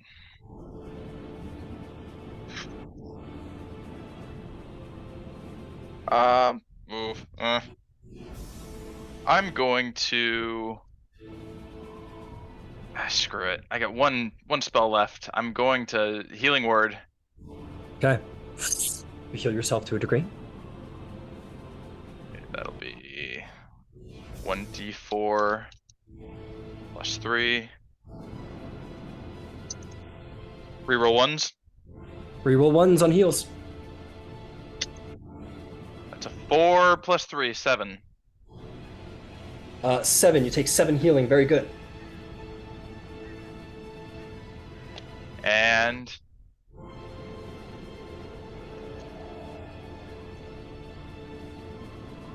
I am going to. I could charge him, but instead I'll bang my mace on my shield and cast Toll the Dead. Toll the Dead. Very good. Wisdom. Wisdom 13. That is going to be a natural 20 for 22, unfortunately.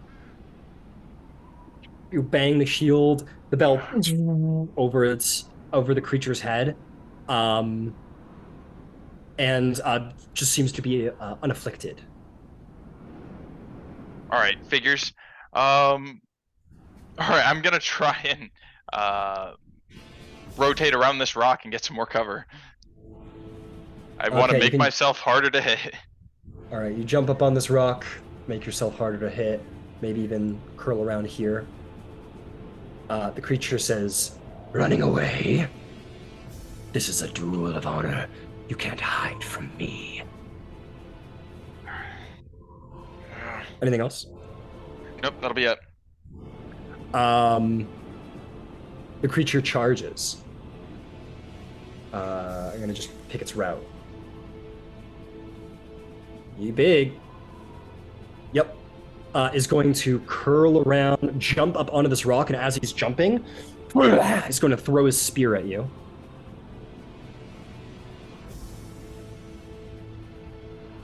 That is going to be 18 to hit. That just hits. That is going to be 5 damage. Got luck on the roll. The spear, it sinks like into your chest, but your armor protects you enough that it isn't like a death blow. And then runs up to you, grabs the greatsword from the hilt, and in one like basically katana-like motion, sweeps and slashes you. Have you rolled the hit die yet? No. Cool. It's a 7. It's a 7. Yes. Plus 6, 12, 13. 13 to hit, Terrence? That misses. You heard about this moment, and you're like, Willhilde said, also, when he draws the sword, have your shield ready. And as he goes to draw the sword in one motion, you're like, this is it, and just manage to get the sword in there, and the sword catches the side of the shield, and doesn't catch you where the blade is basically here, Terrence. Like, almost your head. And it basically lodged itself about an inch into your actual shield, which is a terrifying amount of strength. And you're like, okay. And as you go to make your turn, the action surges. Fuck. He's gonna come around. That's going to be a 15 to hit. That's gonna miss. Oh, 21. Sorry, that was 15 on the dice. I forgot to add the bonus. My apologies. That's gonna hit. Okay, sorry. That's going to be 8. That's going to be 10 slashing damage. Now I'm down. Slash, and then sort of suddenly pulls the blade off of your shield, but sort of pushes you forward and leaves your back open, and just sort of does a spin around and just like does an uppercut slash across the back, and you feel it just tear through your back muscles and bone, and you drop to your knees, very much like Hector before Achilles, and you're just like about to pass out, and the creature levels his sword at your shoulder as you're like losing consciousness, going on to death saves, and is going to look at you, and is going to say, no,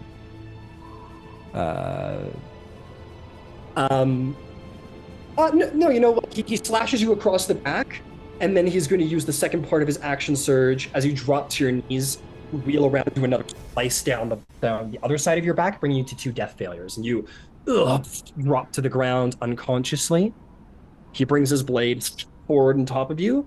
And as you're like losing consciousness in this moment, before that last blow carries, you hear, "You fought well, boy, and you fought with honor. I give you your life. Remember, from this day forth, you're only alive because of me. Remember my name. Langandoras Scion Wrath." Pulls the spear from your shoulder, and then sort of like looks up to the wall and says, "Save your warrior. Have your hostages." And turns and walks away. In this moment, as Night Hill prepared, about three medical units, people, basically healers from the town, go charging out to you, Terrence, with healer kits in hand. They grab your body and start dragging you back while performing a little like fucking triage on you, and save your life. So you failed your 2 death failures, but the healers of Green has to save your life. As Scion Wrath walks away, satisfied with what he has done here today. And true to his word, he looks at the kobolds and says, "Let him go. We're leaving." The kobolds, as Scion Wrath walks by, I'm calling him Scion Wrath, I'm not using the first name, Langdedrosa. Langdedrosa Scion Wrath is the name of this creature. As Langdedrosa walks past the kobold, says, "We're leaving. Release the hostages. The warrior fought well." And walks into the cityscape. The kobolds remove their spears. The woman gathers her children and just charges towards the keep, and they are left to return to the keep alongside Terrence. For as evil as this creature is, he does at least seem to have a code of honor. And with that, the encounter is solved. The woman and children make their way into the keep safely. They're immediately taken into the arms of Sergeant Marguth. And Terrence, you find yourself stable, and all of your friends, if you wish to, can absolutely gather around Terrence to help or just see what's going on. But the healers seem to have resuscitated, not brought Terrence back, but Terrence is alive. Hey. Where are you, Terrence? Where are you, buddy? Where are you? There you are. Fall down. Good job. Fall down. Didn't have it in you to kill me twice, did you? No, you're very lucky. The module doesn't says to let you go if you fought honorably. So you can thank the module for that one. But no, I wasn't going to kill you. It's all good. I think I definitely rush over and I'll do like a medicine check for my own sake. Yeah, make a medicine check. About that. Gus is tending to his family. Holy shit. Dirty 20. Dirty 20. You go over where the healers are. I don't have any healers to actually put down, but there's like 2 or 3 of them that have been gathered by the Castellian. Eckhart the Red ensured that healers were ready to go for whatever happens. And they charge, and they seem to have done a good enough job that Terrence is considered stable. And you understand this, Willhilde. In this moment, Governor Nighthill comes rushing out of the building, limping as he goes, as he has been harmed this night as well. And he approaches the party with 2 more potions of healing in his hands. And he just sort of starts handing them out and says, give them to him. This is all we have left. We'll just... He kept some in reserve. He's for other people. He gave you a whole shit ton. He says, this is truly the last of our supply. Here, give this to him. He deserves it. And he'll start handing them to the healers or even to Willhilde to be fed. Yeah, I'll fucking pop it. Yeah, plop it and put it in Terrence. Terrence, you are going to get 2, 5, 7, 9. That's going to be 13 points of healing to you, Terrence, as your grievous back injuries are magically healed by these potions. All right.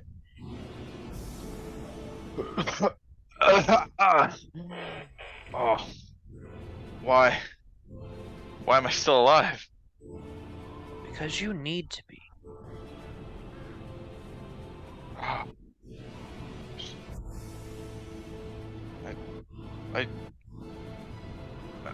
I should be dead. I shouldn't be here. No. You have plenty more things coming your way.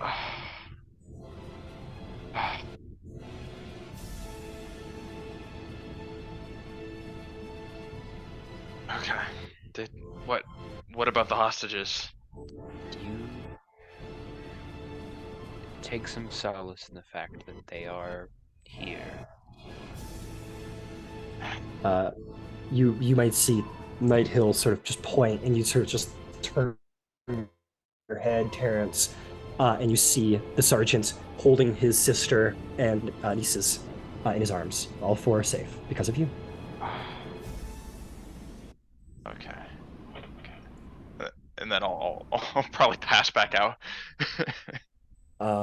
Absolutely. I would also say that Priest Falcon Moon is absolutely there. Maybe he's actually one of the healers who got you back up. He's out of spell slots because he was using them to help the people in the chapel. But perhaps his Spare the Dying might have done the job, or just standard healing. Fantastic.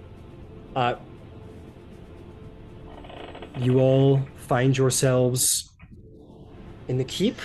You find yourselves at about 3 a.m. If anyone's been keeping track, you've been fighting and doing your absolute best to keep this place alive and safe for the last 1, 2, 3, 4, 5, 6 6+ hours. What do you wish to do? Rest. You want to go back and try and rest? Absolutely. We have to try to rest. Oh my god. I'm gonna help carry Terrence up. Understood. Terrence is carried up. You get Terrence into a bed. Maybe you. Does anyone want to strip him of his armor so he gets a restful sleep? Yeah. Okay. I think I've also helped with that, so I think I'll help Ciela do that. Yep. Yeah. So on one hand, we have Ciela going very like perhaps a little, and tell me if I'm wrong, Ciela, but perhaps a little less bedside manner. A little more just sort of getting the boots off and fucking throw him in the corner.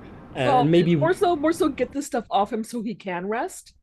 So Got not it, caring okay. where it lands, but being careful with him. Understood. And then on the other hand, Willhilde, So perhaps nervous. very so so tender nervous for no reason. incredibly cautious and tender to help Terrence get to bed and rest easy. And I'm going to say that Falcon Moon is going to go with and just watch over his disciple, his acolyte, and the rest of you can make your way up there, strip yourselves of the necessary equipment, and head the fuck back to bed if you want Yep, to. that's what Ciela's doing. Please. Moonfrost just drags herself in, her tail dragging on the ground, and just flops.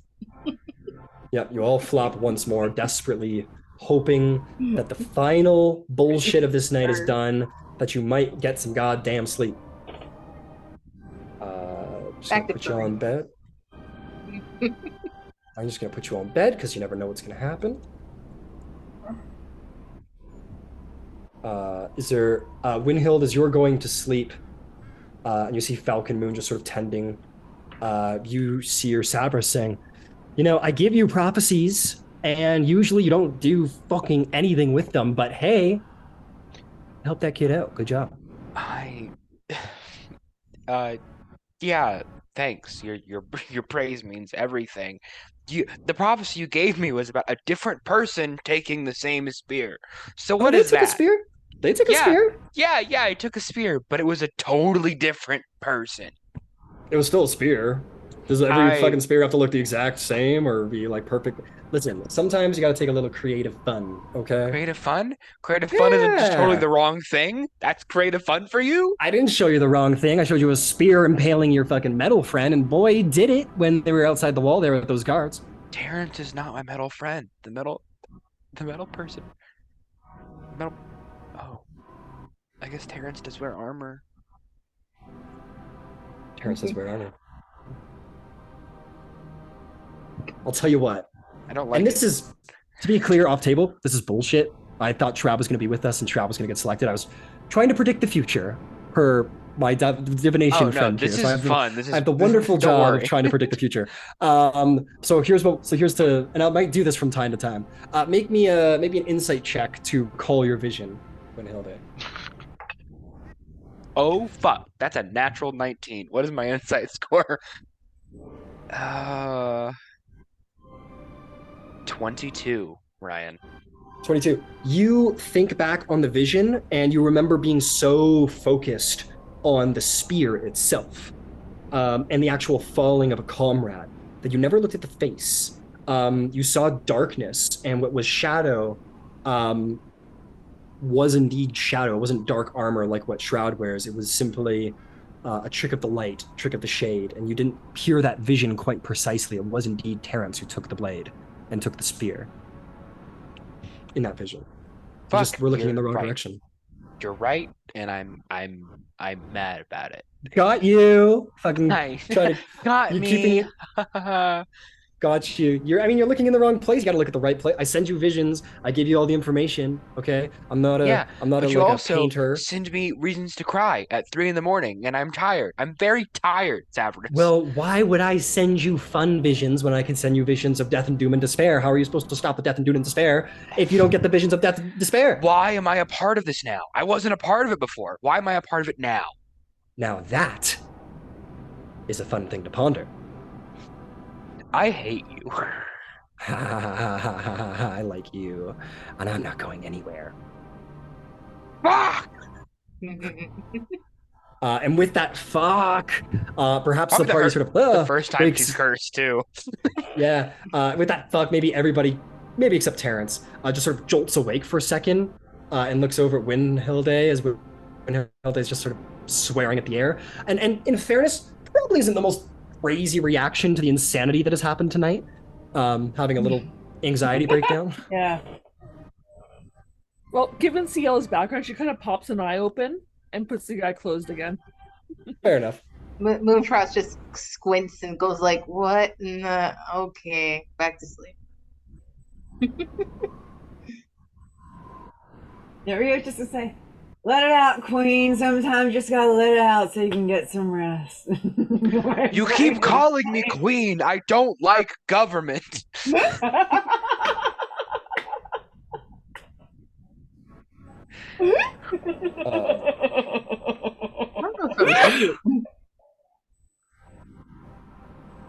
Sorry. No, we're good. We're good. Falcon Moon goes to sleep as well, as Falcon Moon's had a long night too, but is going to sleep near toward Terrence, knowing that Terrence is okay. Shroud, sort of sentry mode, trying to repair itself, or basically twitching strangely now. Maybe even a couple of like sparks of lightning come out, which, I mean, is possible. I mean, Shroud was fighting a dragon with lightning today, maybe got hit. But all of you find yourselves to your various forms of rest. You close your eyes and you hope, dear God, you hope that you're going to wake up and this nightmare will be over. Give me a second here. Hurry Rio. notices commence.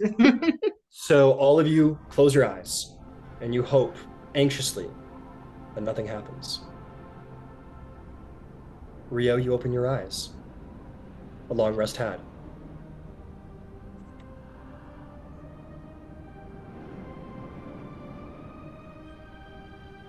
Thank Corellin. Yeah, that came out of her mouth like for no reason whatsoever. Surprised her too. I'm going to try and find the necessary atmospherics here. This is kind of fitting, considering.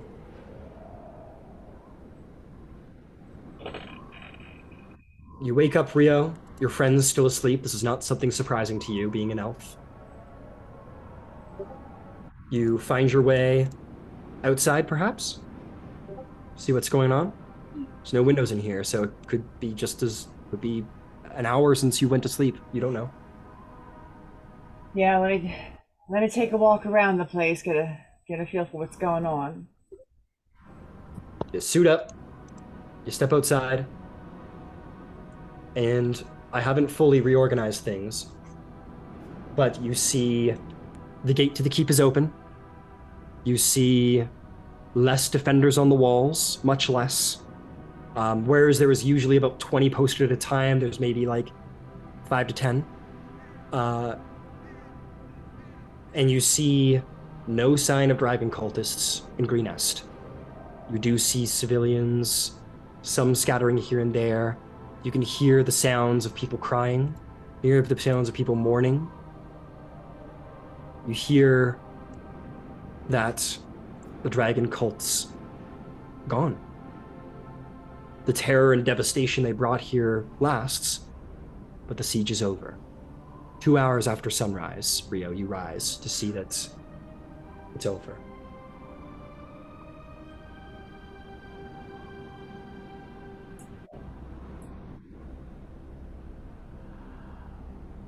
I would like to go back in where the people that I have spent the last several hours with was.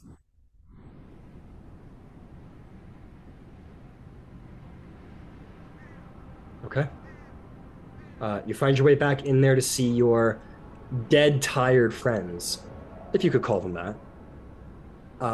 Still in the midst of a sleep, eyes closed, trying desperately to complete a long rest. They do not have the elven blood that you have, so they need much more time. She's gonna sit cross-legged with a journal. And she's gonna start writing out the ballad.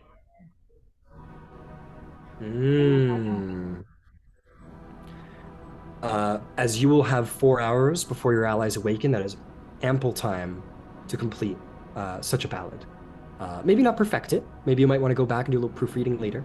But for now, why don't you go ahead and roll a performance check to see how splendid your work becomes.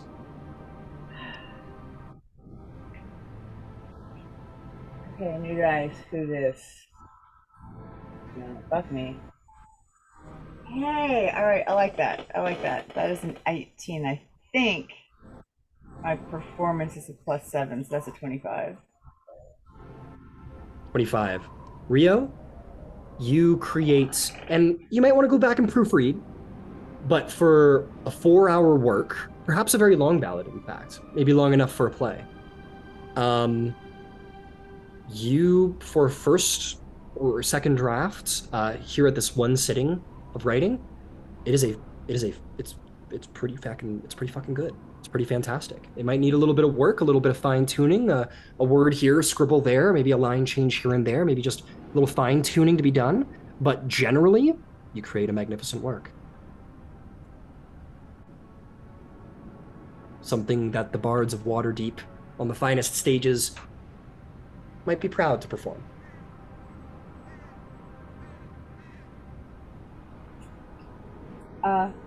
And to something in the, she's actually going to kind of, because she's wearing the symbol of Bahamut.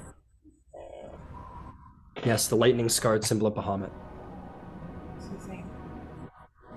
Thank you. Okay. I'll say at this point, as Rio, you have mostly completed your work. Needs a little fine tuning, but mostly completed it. You look around the room and you see slowly allies begin to stir. 4 hours later, just so I'm keeping track of how much time is passing. So it's now. So at about midday, your party stirs.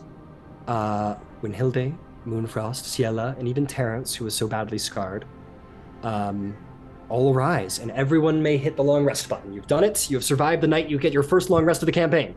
Holy shit. Did it. We made it a day. All right, guys, I finally got 6 spell slots. Let's do this. Okay, that's got to be some kind of record, right? This is session 4.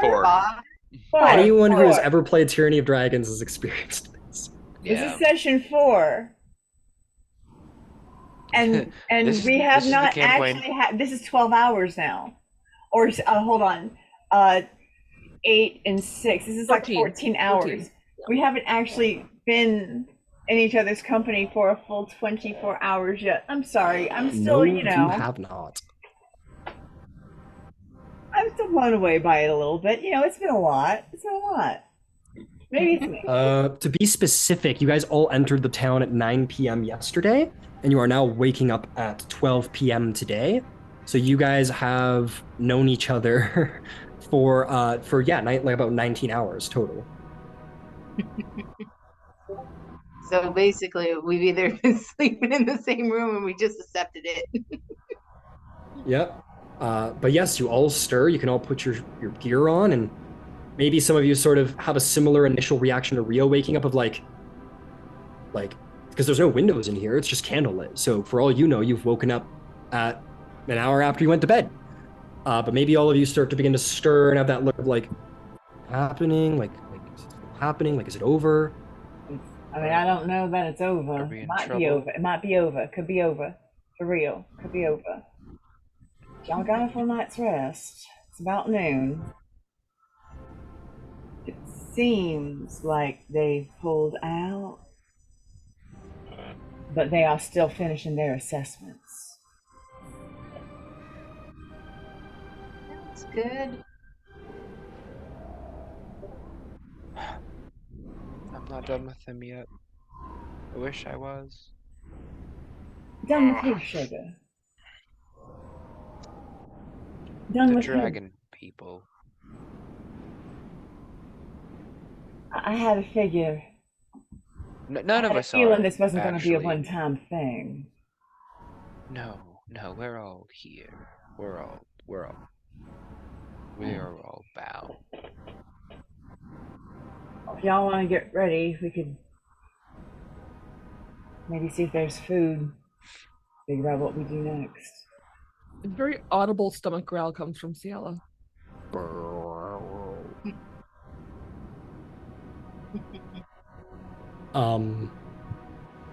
Okay, you guys all head up and head out, and you go and try and find yourself some food. I think Willhilde will take I believe it's 10 minutes. I forget. I have to check. No, it's a full 1 hour. Never mind. I was gonna attempt to find familiar, but that's an hour. Well, you need the material components for that one, right? That's also true, yeah, for ritual. Well, we said you had it active, right? You just hadn't summoned it yet. Yes, but I didn't know how you wanted to stick to that because I hadn't mentioned it at all, and I didn't. That's want to fine. just throw it Well, out there. We had said that you had that pre-prepped and pre-cast, so if you wanted to just pop it from your plane, you're good. Yeah, I think like in the light of the day, it's just like a clap of the hands and a quick whistle, and like a pristine white barn owl just flies onto Willhilde's arm. Yes, this beautiful white barn owl flies onto her arm and just sort of preens a little bit and sort of just like looks at you happily. Maybe it's sort of like does like the owl like up the arm onto your shoulder. Absolutely. I do like the small like bird pets where you like wait for them to like kind of nibble so you can get their head. Yeah. Cool. Absolutely. I'll continue on with the group.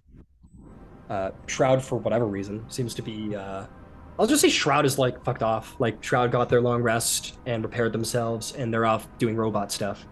Until Mental robot stuff.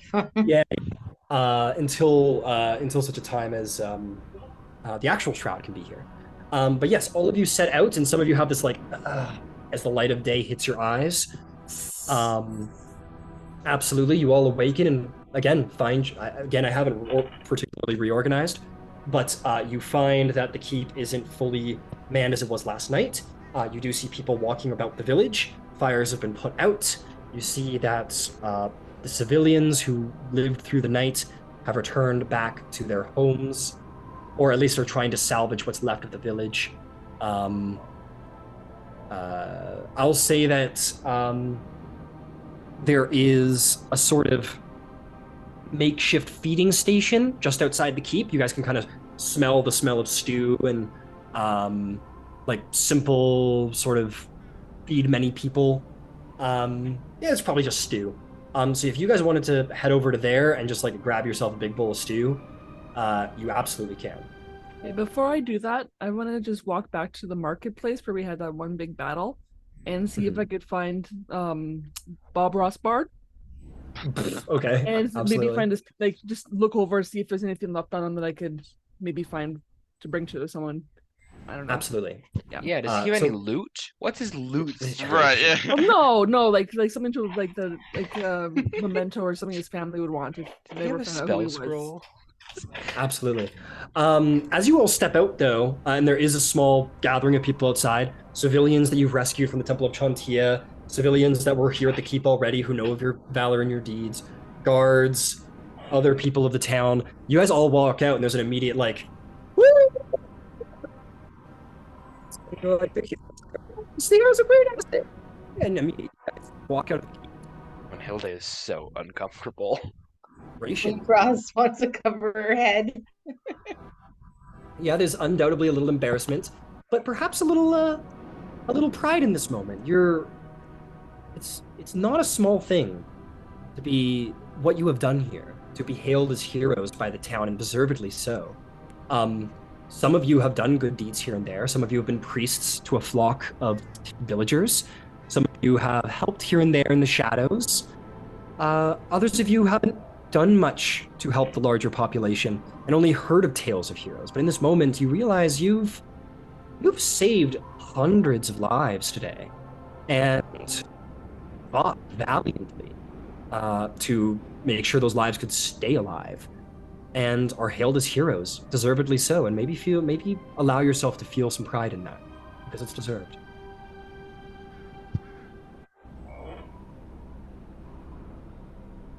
Terrence, you especially get some, especially from the warriors, the guards and such, militiamen, sort of pat you on the shoulder and good to see that you're back, Terrence. Well done, Terrence. And people seem happy that you're okay, and then they remark your valor. And because you were passed out, I didn't do it, but I am going to do it now. You see the sergeant and his sister approach you. And the sergeant comes over to you, and he grabs your hand and just starts shaking your hand, Terrence. You know this sergeant because he's a member of your flock. And he says, "Oh, I'll give you the name again. His name is Sergeant Mark Guth. So Mark Guth. Mark Guth. Yeah, like Mark. Like Mark. Two words? No, it's one word. Mark Guth. Oh, okay. One word. Yeah. So Mark Guth shakes your hand. And he says, Priest Terrence, you're an incredible hero. You saved my sister and my nieces. I don't know how I'll ever thank you. Just thing. No need to repay me or anything. I would have done it for anybody. I'd gladly give my life for the people of this town. And he shakes your hand firmly again. The sister walks up to you and she gives you a kind, not like a firm, but like a gentle, kind hug. And she kisses you on the cheek. And she says, "You saved my life and the life of my children. Thank you so much." Thank you. It's my pleasure. I'd do it for anyone. You would also know that this is her name is, you don't know her name, but she's also a Mark Guth. That's the last name. So she's just Mark Guth. Lady Mark Guth. Actually interacted. She's not a lady. She's not a noble woman, but she's a member of the Mark Guth family. You can ask for her name if you care to. But they just thank you and shake her hand. And Sergeant Mark Guth, he says, "All right, come on. Let's give Terrence some space. He's had a rough night. Thank you. If there's anything me or my family could do for you, please let me know." Thank you. And they give you your space. All of you might receive similar praise or thanks from people that you maybe didn't entirely know that you helped, where it was like Ciela, maybe at one point this man comes up to you and he says, you killed that kobold with your arrows. He was running right towards me, he was going to kill me, but you saved my life, thank you. And you're like, I did? Okay, great. and the same will be for all of you. Like Moonfrost, someone will be like, "How did you do that jump from the top of the wall and you stabbed that one? It was an incredible feat of acrobatics." And Rio, they would say, the music and the sounds that you make, your magics, your robotic magics, they're incredible. How are you possibly? And just start questioning you. Willhilde, they're like, "Good job repairing that door." And that's basically that's basically what you get. I think what else is very much like Grimtree witches, come see us. Oh, Grim. I'm more worried about the children that we saved at the beginning of this, and that the one kid was like ate my hair. Yeah. Willhilde, as you say Grimtree witches, their eyes sort of go wide and go, "Thank you again for your help. Come on, let's get out of here." And they quickly walk away from you. Yeah, that's about right. I would say that you're all kind of in a group and kind of all crowd together. I don't think this would have been an interaction that anyone would have missed, where Willhilde is like, "Grimtree witches, come meet us," and immediately anyone in the proximity who heard that was like, "Oh, we're gonna go," and walk away. Well, when that happened, Ciel just look around and rude. Oh, it's fine. It's No, it's rude. well, Ciel said that right. I suppose it is. It's unkind of them, but I mean, they're not raised any different way. Rude. Terrence, could you roll me a history check, being a local? I'm going to send you a private message depending on your score. I will need to know more because I think Moonfrost and myself is just confused.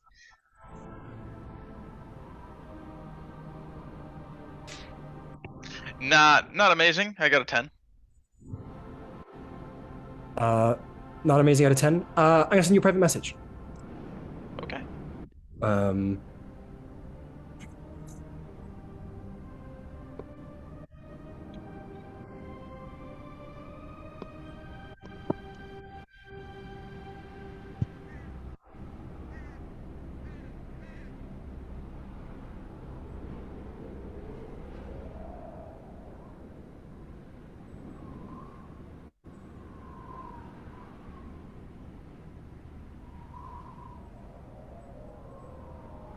With a 10, this is what you get.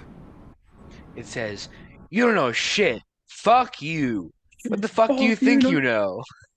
Open the book, fucking idiot."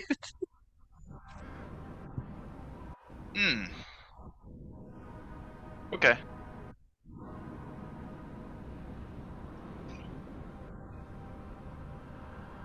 Okay.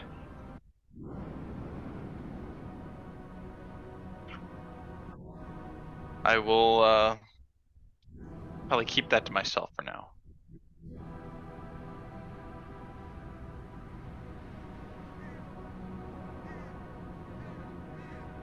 Okay.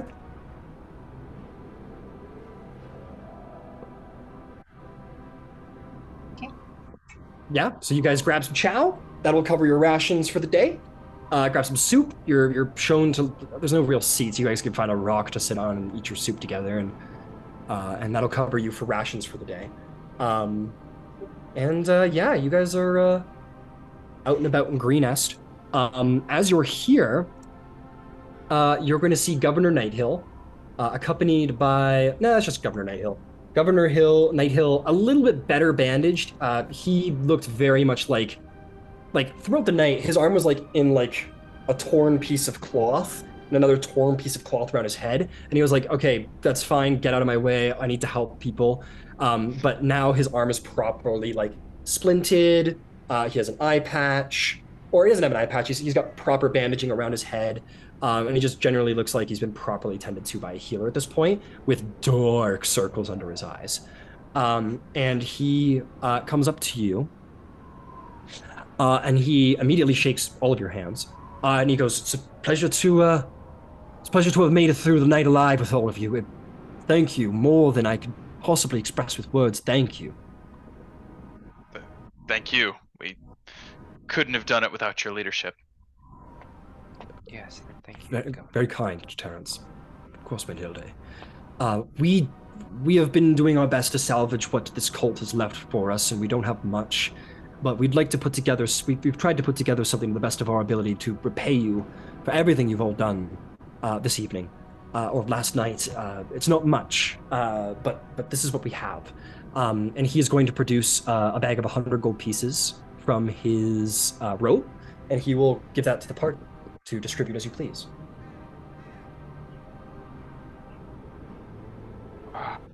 Are you sure you can spare this? It's I think everyone, I can speak for everyone in Greenest when I say letting you all go without reward would be, I couldn't imagine it. You all deserve this. You've done more than we can possibly share with you. This is the least we can do. We are grateful, sir. Thank you. Of course. If someone would be so very kind as to keep track of Shroud's goal for Shroud, if that would be okay with anybody to take care of. Okay. So here's what I'm going to say. If this is actually easier to divide, so we're not sitting here trying to figure out how to divide this. I'm going to say he handed you all 90 gold, so each individual will make 15 gold pieces split evenly. If that is more to the preference of the party. It's a little less, but better divided. Okay. That's good. So each of you will make 15 gold, and somebody keep track of Shroud's 15. And he says, when you're all ready, I would very much like to speak with you all. You've all had a long night, and I'm sure you just want your morning. But I would very much like to speak with all of you about what happens next here in Greenest. You've done so much for us, and if you're willing, I would very much like to hire you all adventurers and warriors to continue to aid us and hopefully make sure this doesn't happen again. If you have a moment now, or we can wait till later, whichever you all prefer. I got time. I'm ready whenever. You would wish to hire a Grimtree witch. Willhilde, I've heard the story of your family, and what happened was for good reason, I think. But what I know, Willhilde, is that you have saved our lives, and you have put yourself in harm's way for us, and that's good enough for me. Yeah. I trust you. I'll vouch for Willhilde. If Priest Terrence vouches for you, Willhilde, that's certainly enough for me as well. It should be for anyone else. This means much. I will accompany you for the time being, until I can learn of the Enclave and my sister.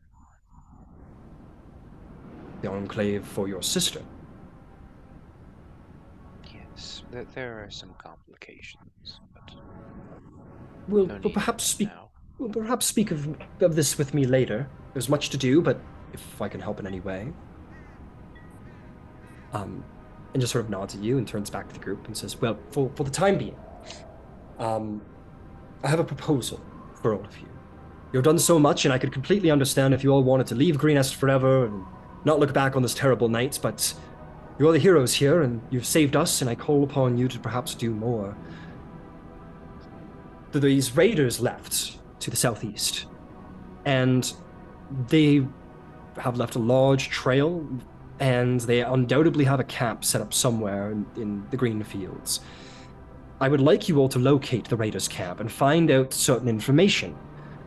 I would be willing to pay each of you 250 gold pieces to know to tell us where the camp is, to site it, figure out how many raiders are there, who their leaders are, what their motives for these attacks, where they plan to strike next, anything and everything you can possibly find out. If you can find these things out and more, and report back and give a satisfactory report of this raiders' camp and what is there, again, I would be willing to offer to pay you each 250 gold pieces apiece.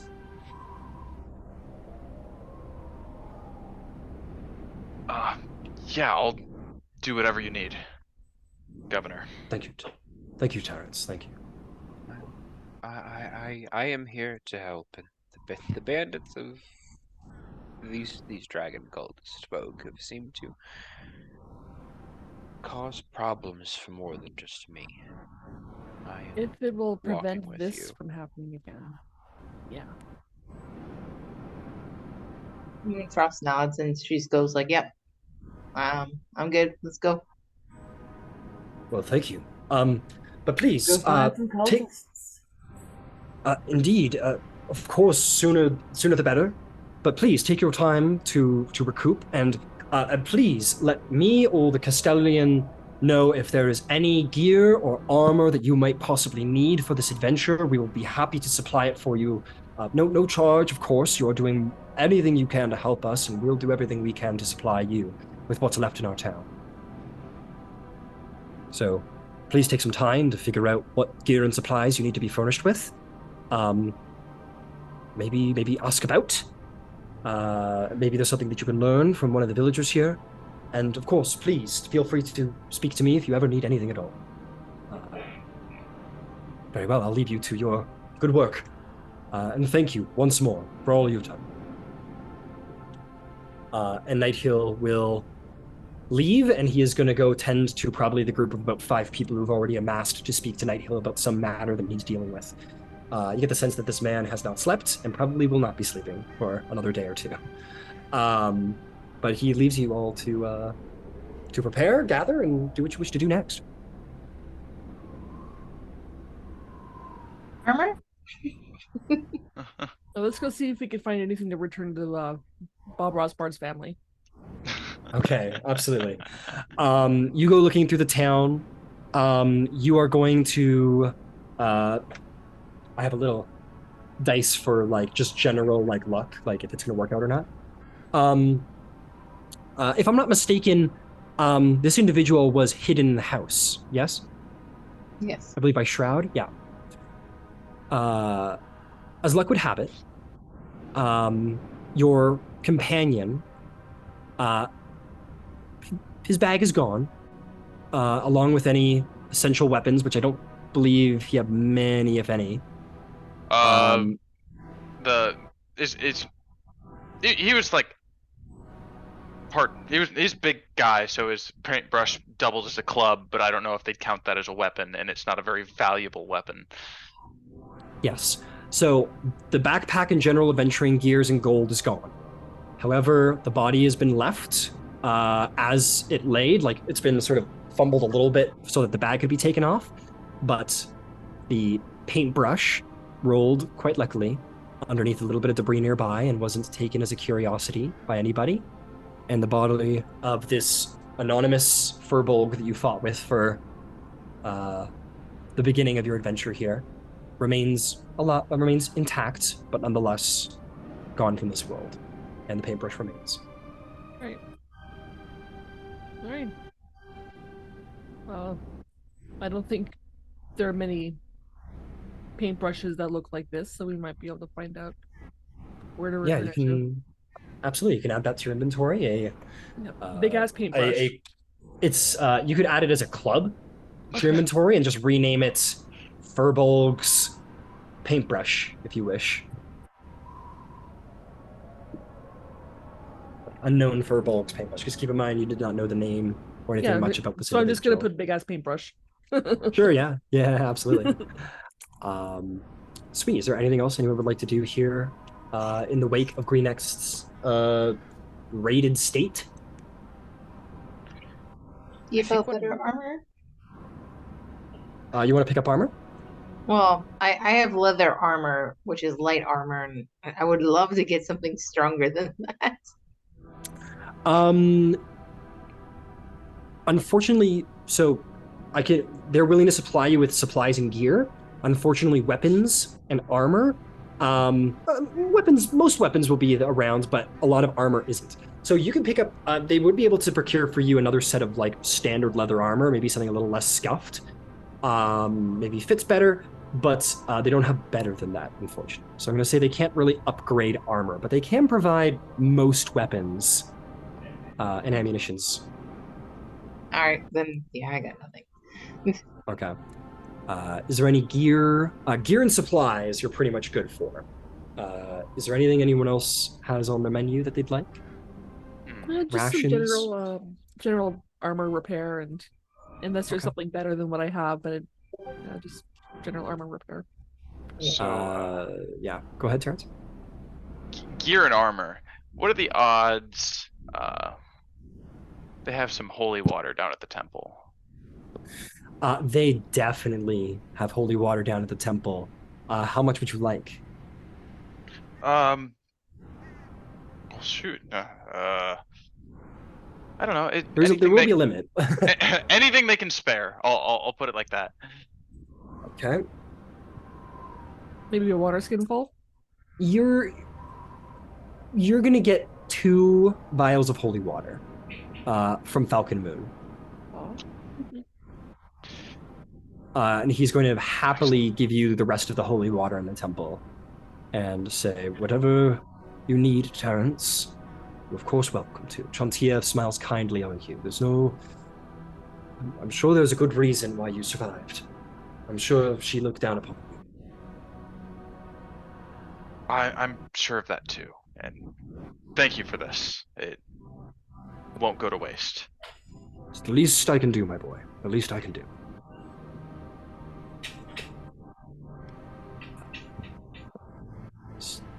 Is there anything else for... Oh, Terrence, you're not done?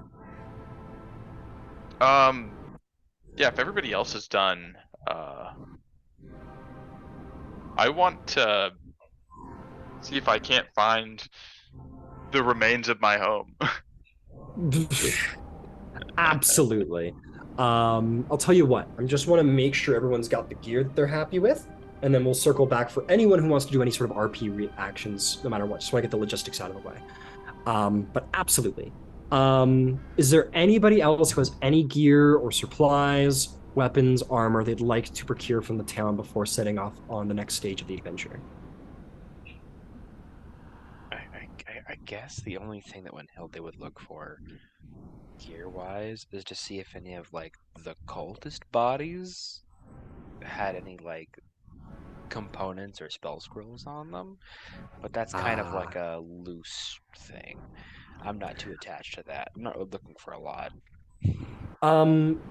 Unfortunately not. As you guys did rise a little later than the end of the siege, the town went to scavenging what they could, and they definitely procured any stolen goods or any weapons or any goods of worth from the corpses of any of the dragon cultists that were left behind, especially inside the keep. So unfortunately, no. There's no exceptional things. If you on the bodies anyway, if you wanted to go exploring Greenest and try and sort of pick through the rubble and maybe try and find something like that, you could always attempt it. I'll do that. Yeah. Okay, make me investigation check. Cool. This is one of my 2 skills. That's pretty good. Natural 16 for a 21. All right. For 21, you say, huh? I do say. You do say.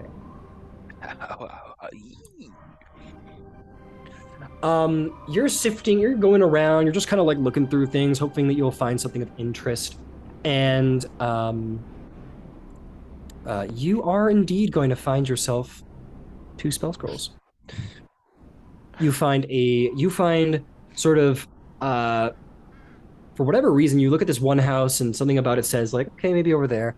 Ooh, or better yet, maybe you heard an old story about a relative who lived in town and that they left a little surprise here for future, for the next generation. But unfortunately, what happened to your family happened to your family and it was never retrieved. So you find your way over there and you open it up, pop it up, and you're going to find 2 spell scrolls lying within. I'll have to pick very carefully so I don't pick something that you already have.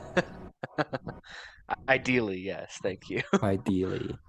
But hey, spell scrolls can still be just popped off. Save you a spell slot.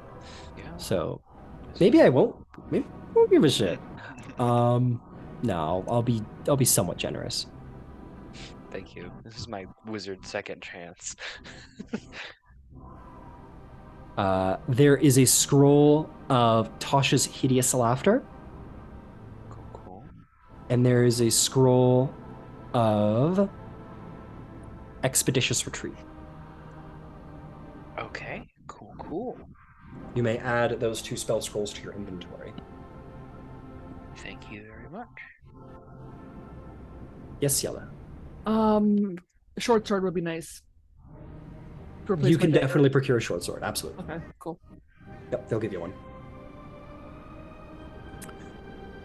Okay, that sums up the gear gathering. Terrence, you're going to find your way all the way home. Give me just a half a moment here while I prep that.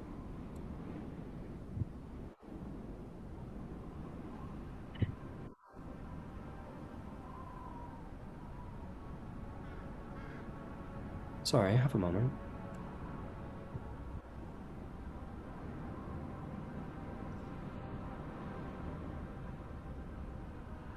Oh, shit.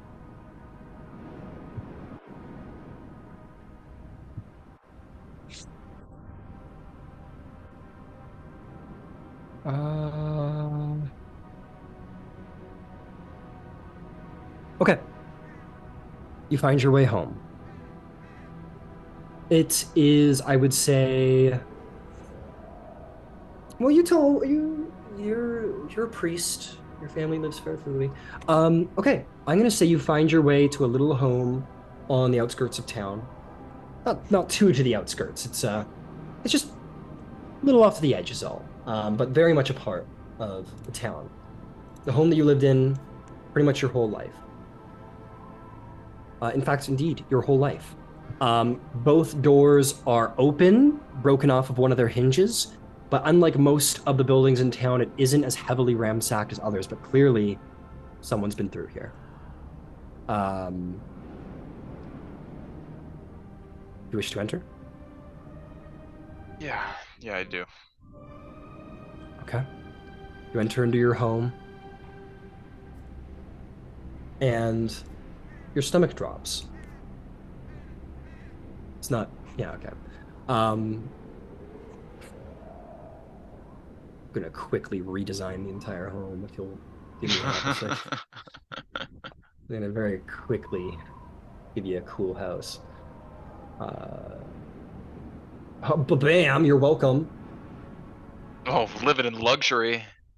Yeah, man, fucking priestly living. 2 bedrooms in the medieval times? What Are the you fuck? kidding me right now? In this economy? House like this in shit. Toronto would cost 1.5 mil. Yeah, actually, this in Arizona right now is like roughly $1 million. So this Yeah. is really cool. Yeah, this is Actually, no. Toronto. Is that Fuck. a lake? That's like $3 Yeah, million. it's beachfront property. Yeah, we're fucked. Hey, Terrence, you're rich? You're a fucking bourgeoisie piece of shit. Where's all your hidden money?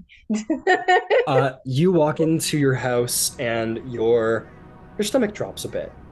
You look around this room and remember it for the trinkets of past members of your family, portraiture, tiny portraitures of past relatives, your great-great-grandfather, and so on and such. Things hung on the wall to tell of battles, equipment and gear that you used to help, or your father might have used, to maintain the property. You look around, and tables are knocked over. The doors to both your and your father's room are open. The beds have been basically flipped. The shelves are empty. Any sign that anyone of the Marigold family once lived here is gone. There's nothing left.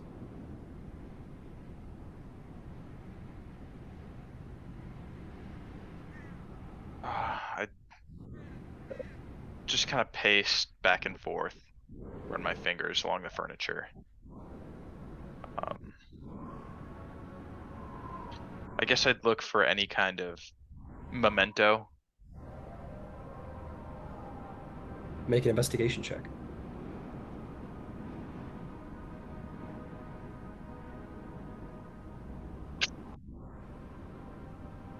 17.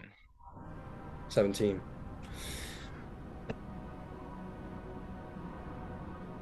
You look around the room, and you go under one of the floorboards that your father always kept to just, as a just in case, in his room beside his bed. You flip it open, and there are two things within. There's a very simple dagger, scabbard, a simple tool of self-defense should anyone invade the home, of little relevance, materialistically or symbolically, simply a weapon of defense for a time in need. There's also a small pouch. And if you take that small pouch out and you let it fall into your hand, there are two rings. There's your father's ring and your mother's ring. That's all that's within the boards of the floor. Okay. Yeah, I'll take both of those. You may add those rings to your inventory. I'll take the knife too. Okay. You may add a dagger, and the wedding rings of your parents. I will also say, Terrence, you do know where he perished, obviously. This isn't rare. Yeah, I'll straighten up the house a little bit. Close the doors. And I'll try and find his body. It's not hard. It would be, you think, perhaps impossible for you to forget that memory, that instance of true heroism. You walk through the streets, you find your way to one of the homes near towards the temple that you live. Let's see, what do we got? I'm gonna say it's over here, actually.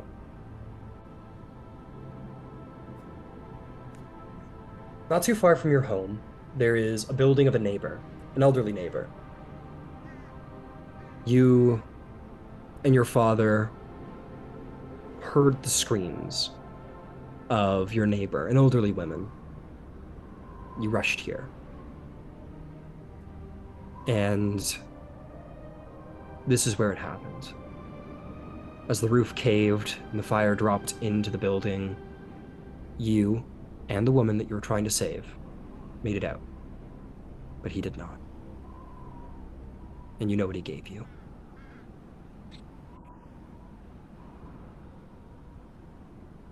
You open the door? Yeah, I opened the door.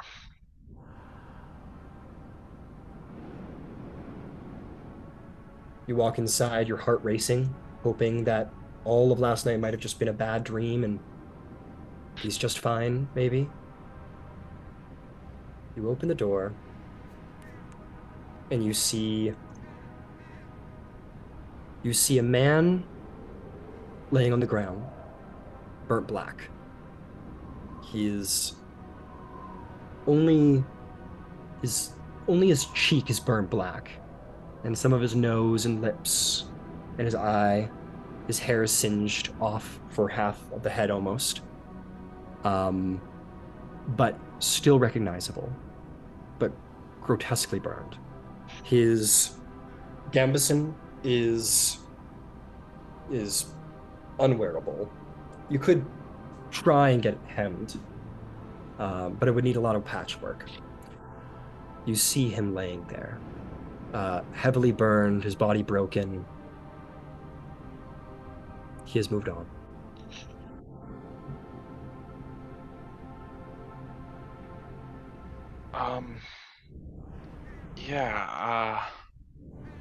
I want to get him out of here. I assume there's some sort of like cloth or curtain, something I can wrap him up in. Mm-hmm. Absolutely. You take the time, and you would certainly know how this is done. You take the time to wrap him, his body, tie the knot, and you look once more at his face, his older, somewhat gruff face. He had a fairly brilliant mustache, half singed. And he sort of lays there before you cover his face. Though he is burned fairly badly, you can't help but, despite the pain you feel in this moment, he looks at peace.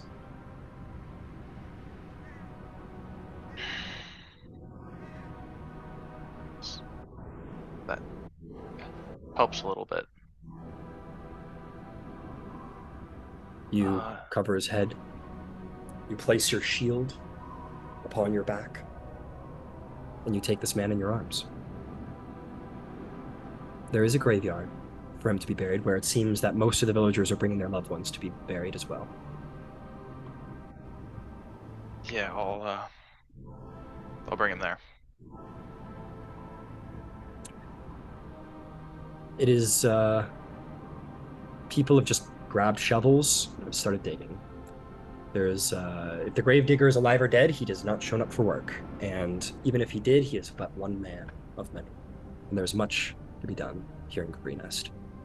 If you wish to, you can take a shovel yourself and begin to bury.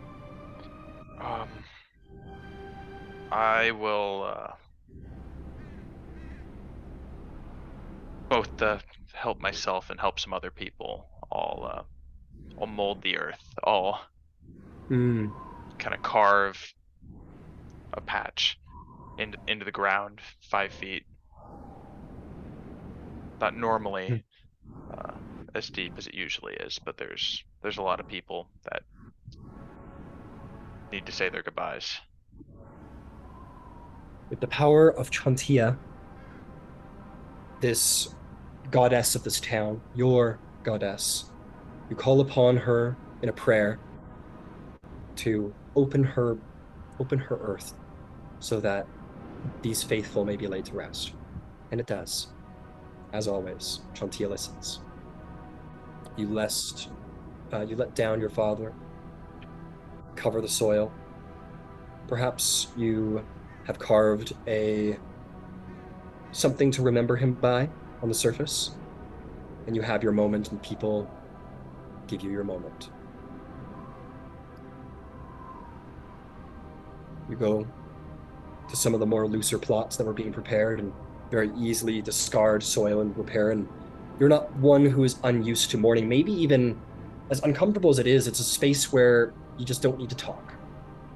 And a somewhat easier task for a priest. And there weren't many deaths in Green Nest, but this maybe was one of the easier tasks, though difficult emotionally. You help people bury their children, people bury their wives, their fathers, their sons. Eventually, Priest Falcon Moon does arrive, as he has his own business to attend to in the church and the temple. And he approaches you, puts a hand on your shoulder. He looks you in the eye, and he gives you another hug. Doesn't say anything. I hug him back. Real tight. And he hugs you there as long as you need. He just holds you there. And when you're ready, he parts. And he looks at you, and he says, You need not worry about the funeral rites, Terrence.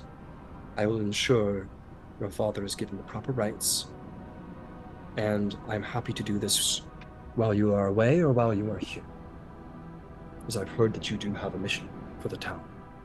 But whatever you wish for your father's arrangements, you need only ask, my boy. Thank you. That means a lot. Would you wish to perform the ceremony yourself?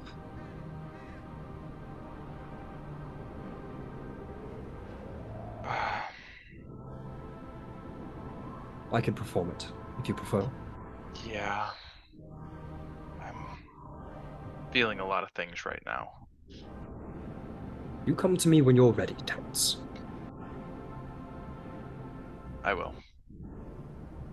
Thank you again. Your father's shield has served you well already, Terrence. He would be very proud. He sort of puts his hand on your shoulder. He kind of puts his hand like here, very paternally, as this man has known you for a very long time, and just gives you a smile and a nod, pats your shoulder again, and heads to the next person in mourning, gives them a hug as well, and begins to perform his duties here at Green Nest. But yours lie elsewhere.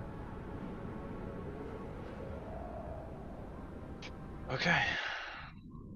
I'll head back to the group. Okay. Is there anything anyone else would like to do around Green Nest? Any interactions? Anything at all? No?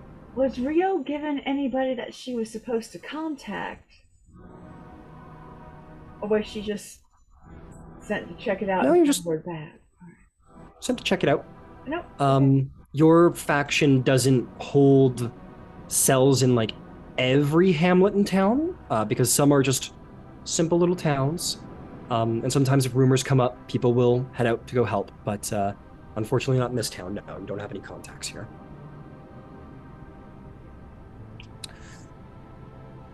If that is all, we'll say maybe about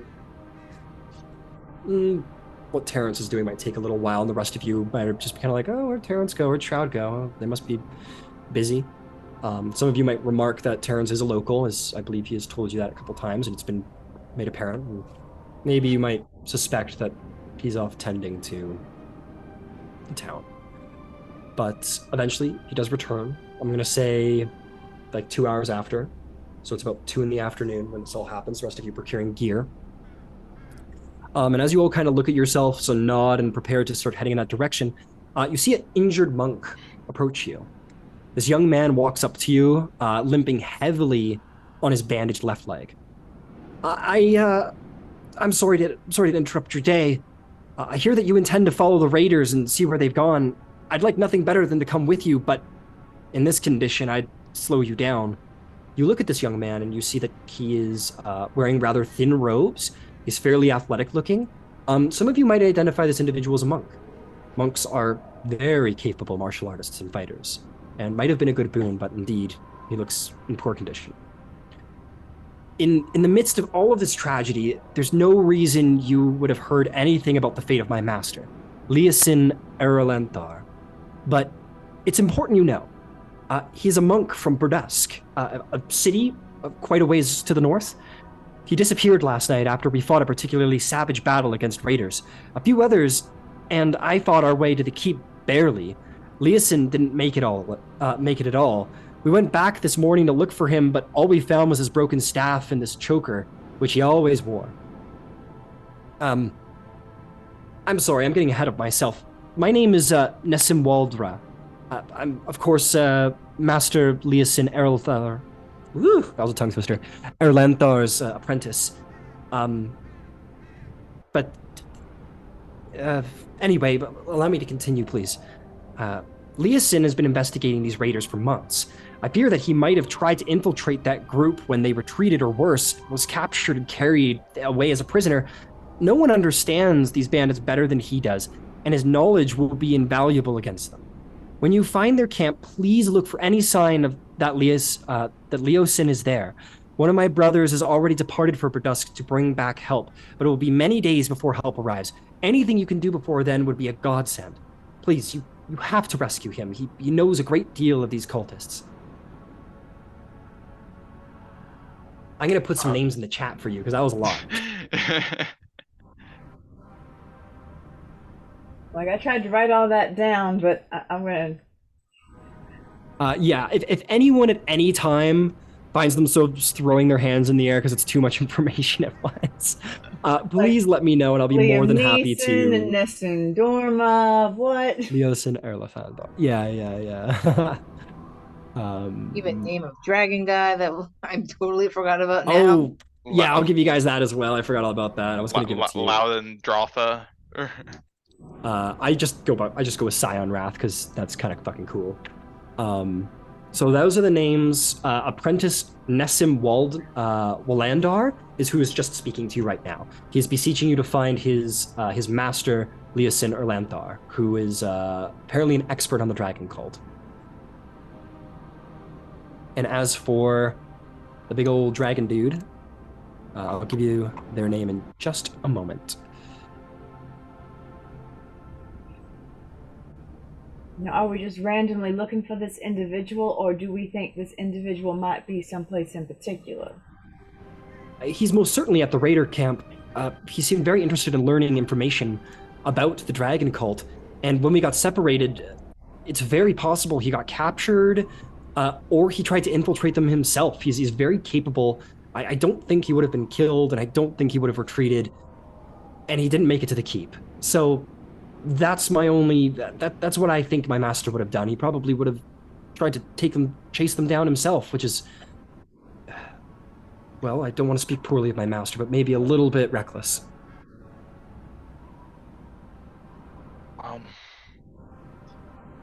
If he's gonna help take down this cult, then we'll do everything we can to find him. Thank you. I can't thank you enough. And like I said, help has been sent to Burdusk, and one of my brothers has been sent to Burdusk to find and procure aid, and it'll be here but not for many days. Not for many days. So please move quickly. Please hurry. I worry what they might do to him if they find out that he knows what he knows. We were to return to Burdusk from the great library of Candlekeep near Baldur's Gate. Leosin was consulting the librarians and researching ancient writings on dragon folklore. The dragon cults, of course, being his special interest, and we were heading to Burdusk to show off his findings, but we found ourselves here, and the dragon cult attacked, and, well, you know the rest.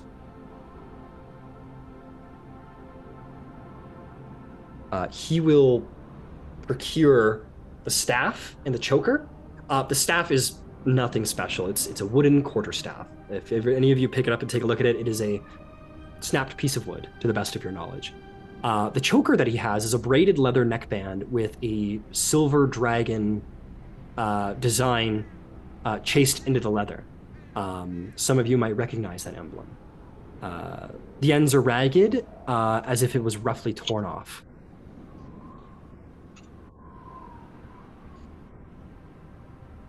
All right. Would you like us to return these to him if we find him?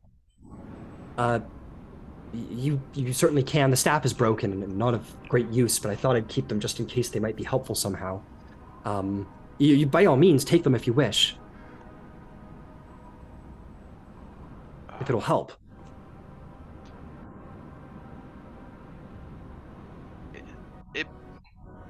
I don't know if it'll help, but we'll do our best to find him. That'll tell you. Very well. Then I'll hang on to them, and I'll be here waiting for Master Leosin. And if you can bring him back, I'll give him to him myself. But thank you very much. All right. And the apprentice will sort of like acknowledge each person, make sure that there's no more questions, and we'll just give a last nod, or even like a monthly bow, and we'll sort of heavily stumble into the village to go do whatever he's gonna do. With that, you have your information, your quest, your task. We'll see if you can achieve it next session.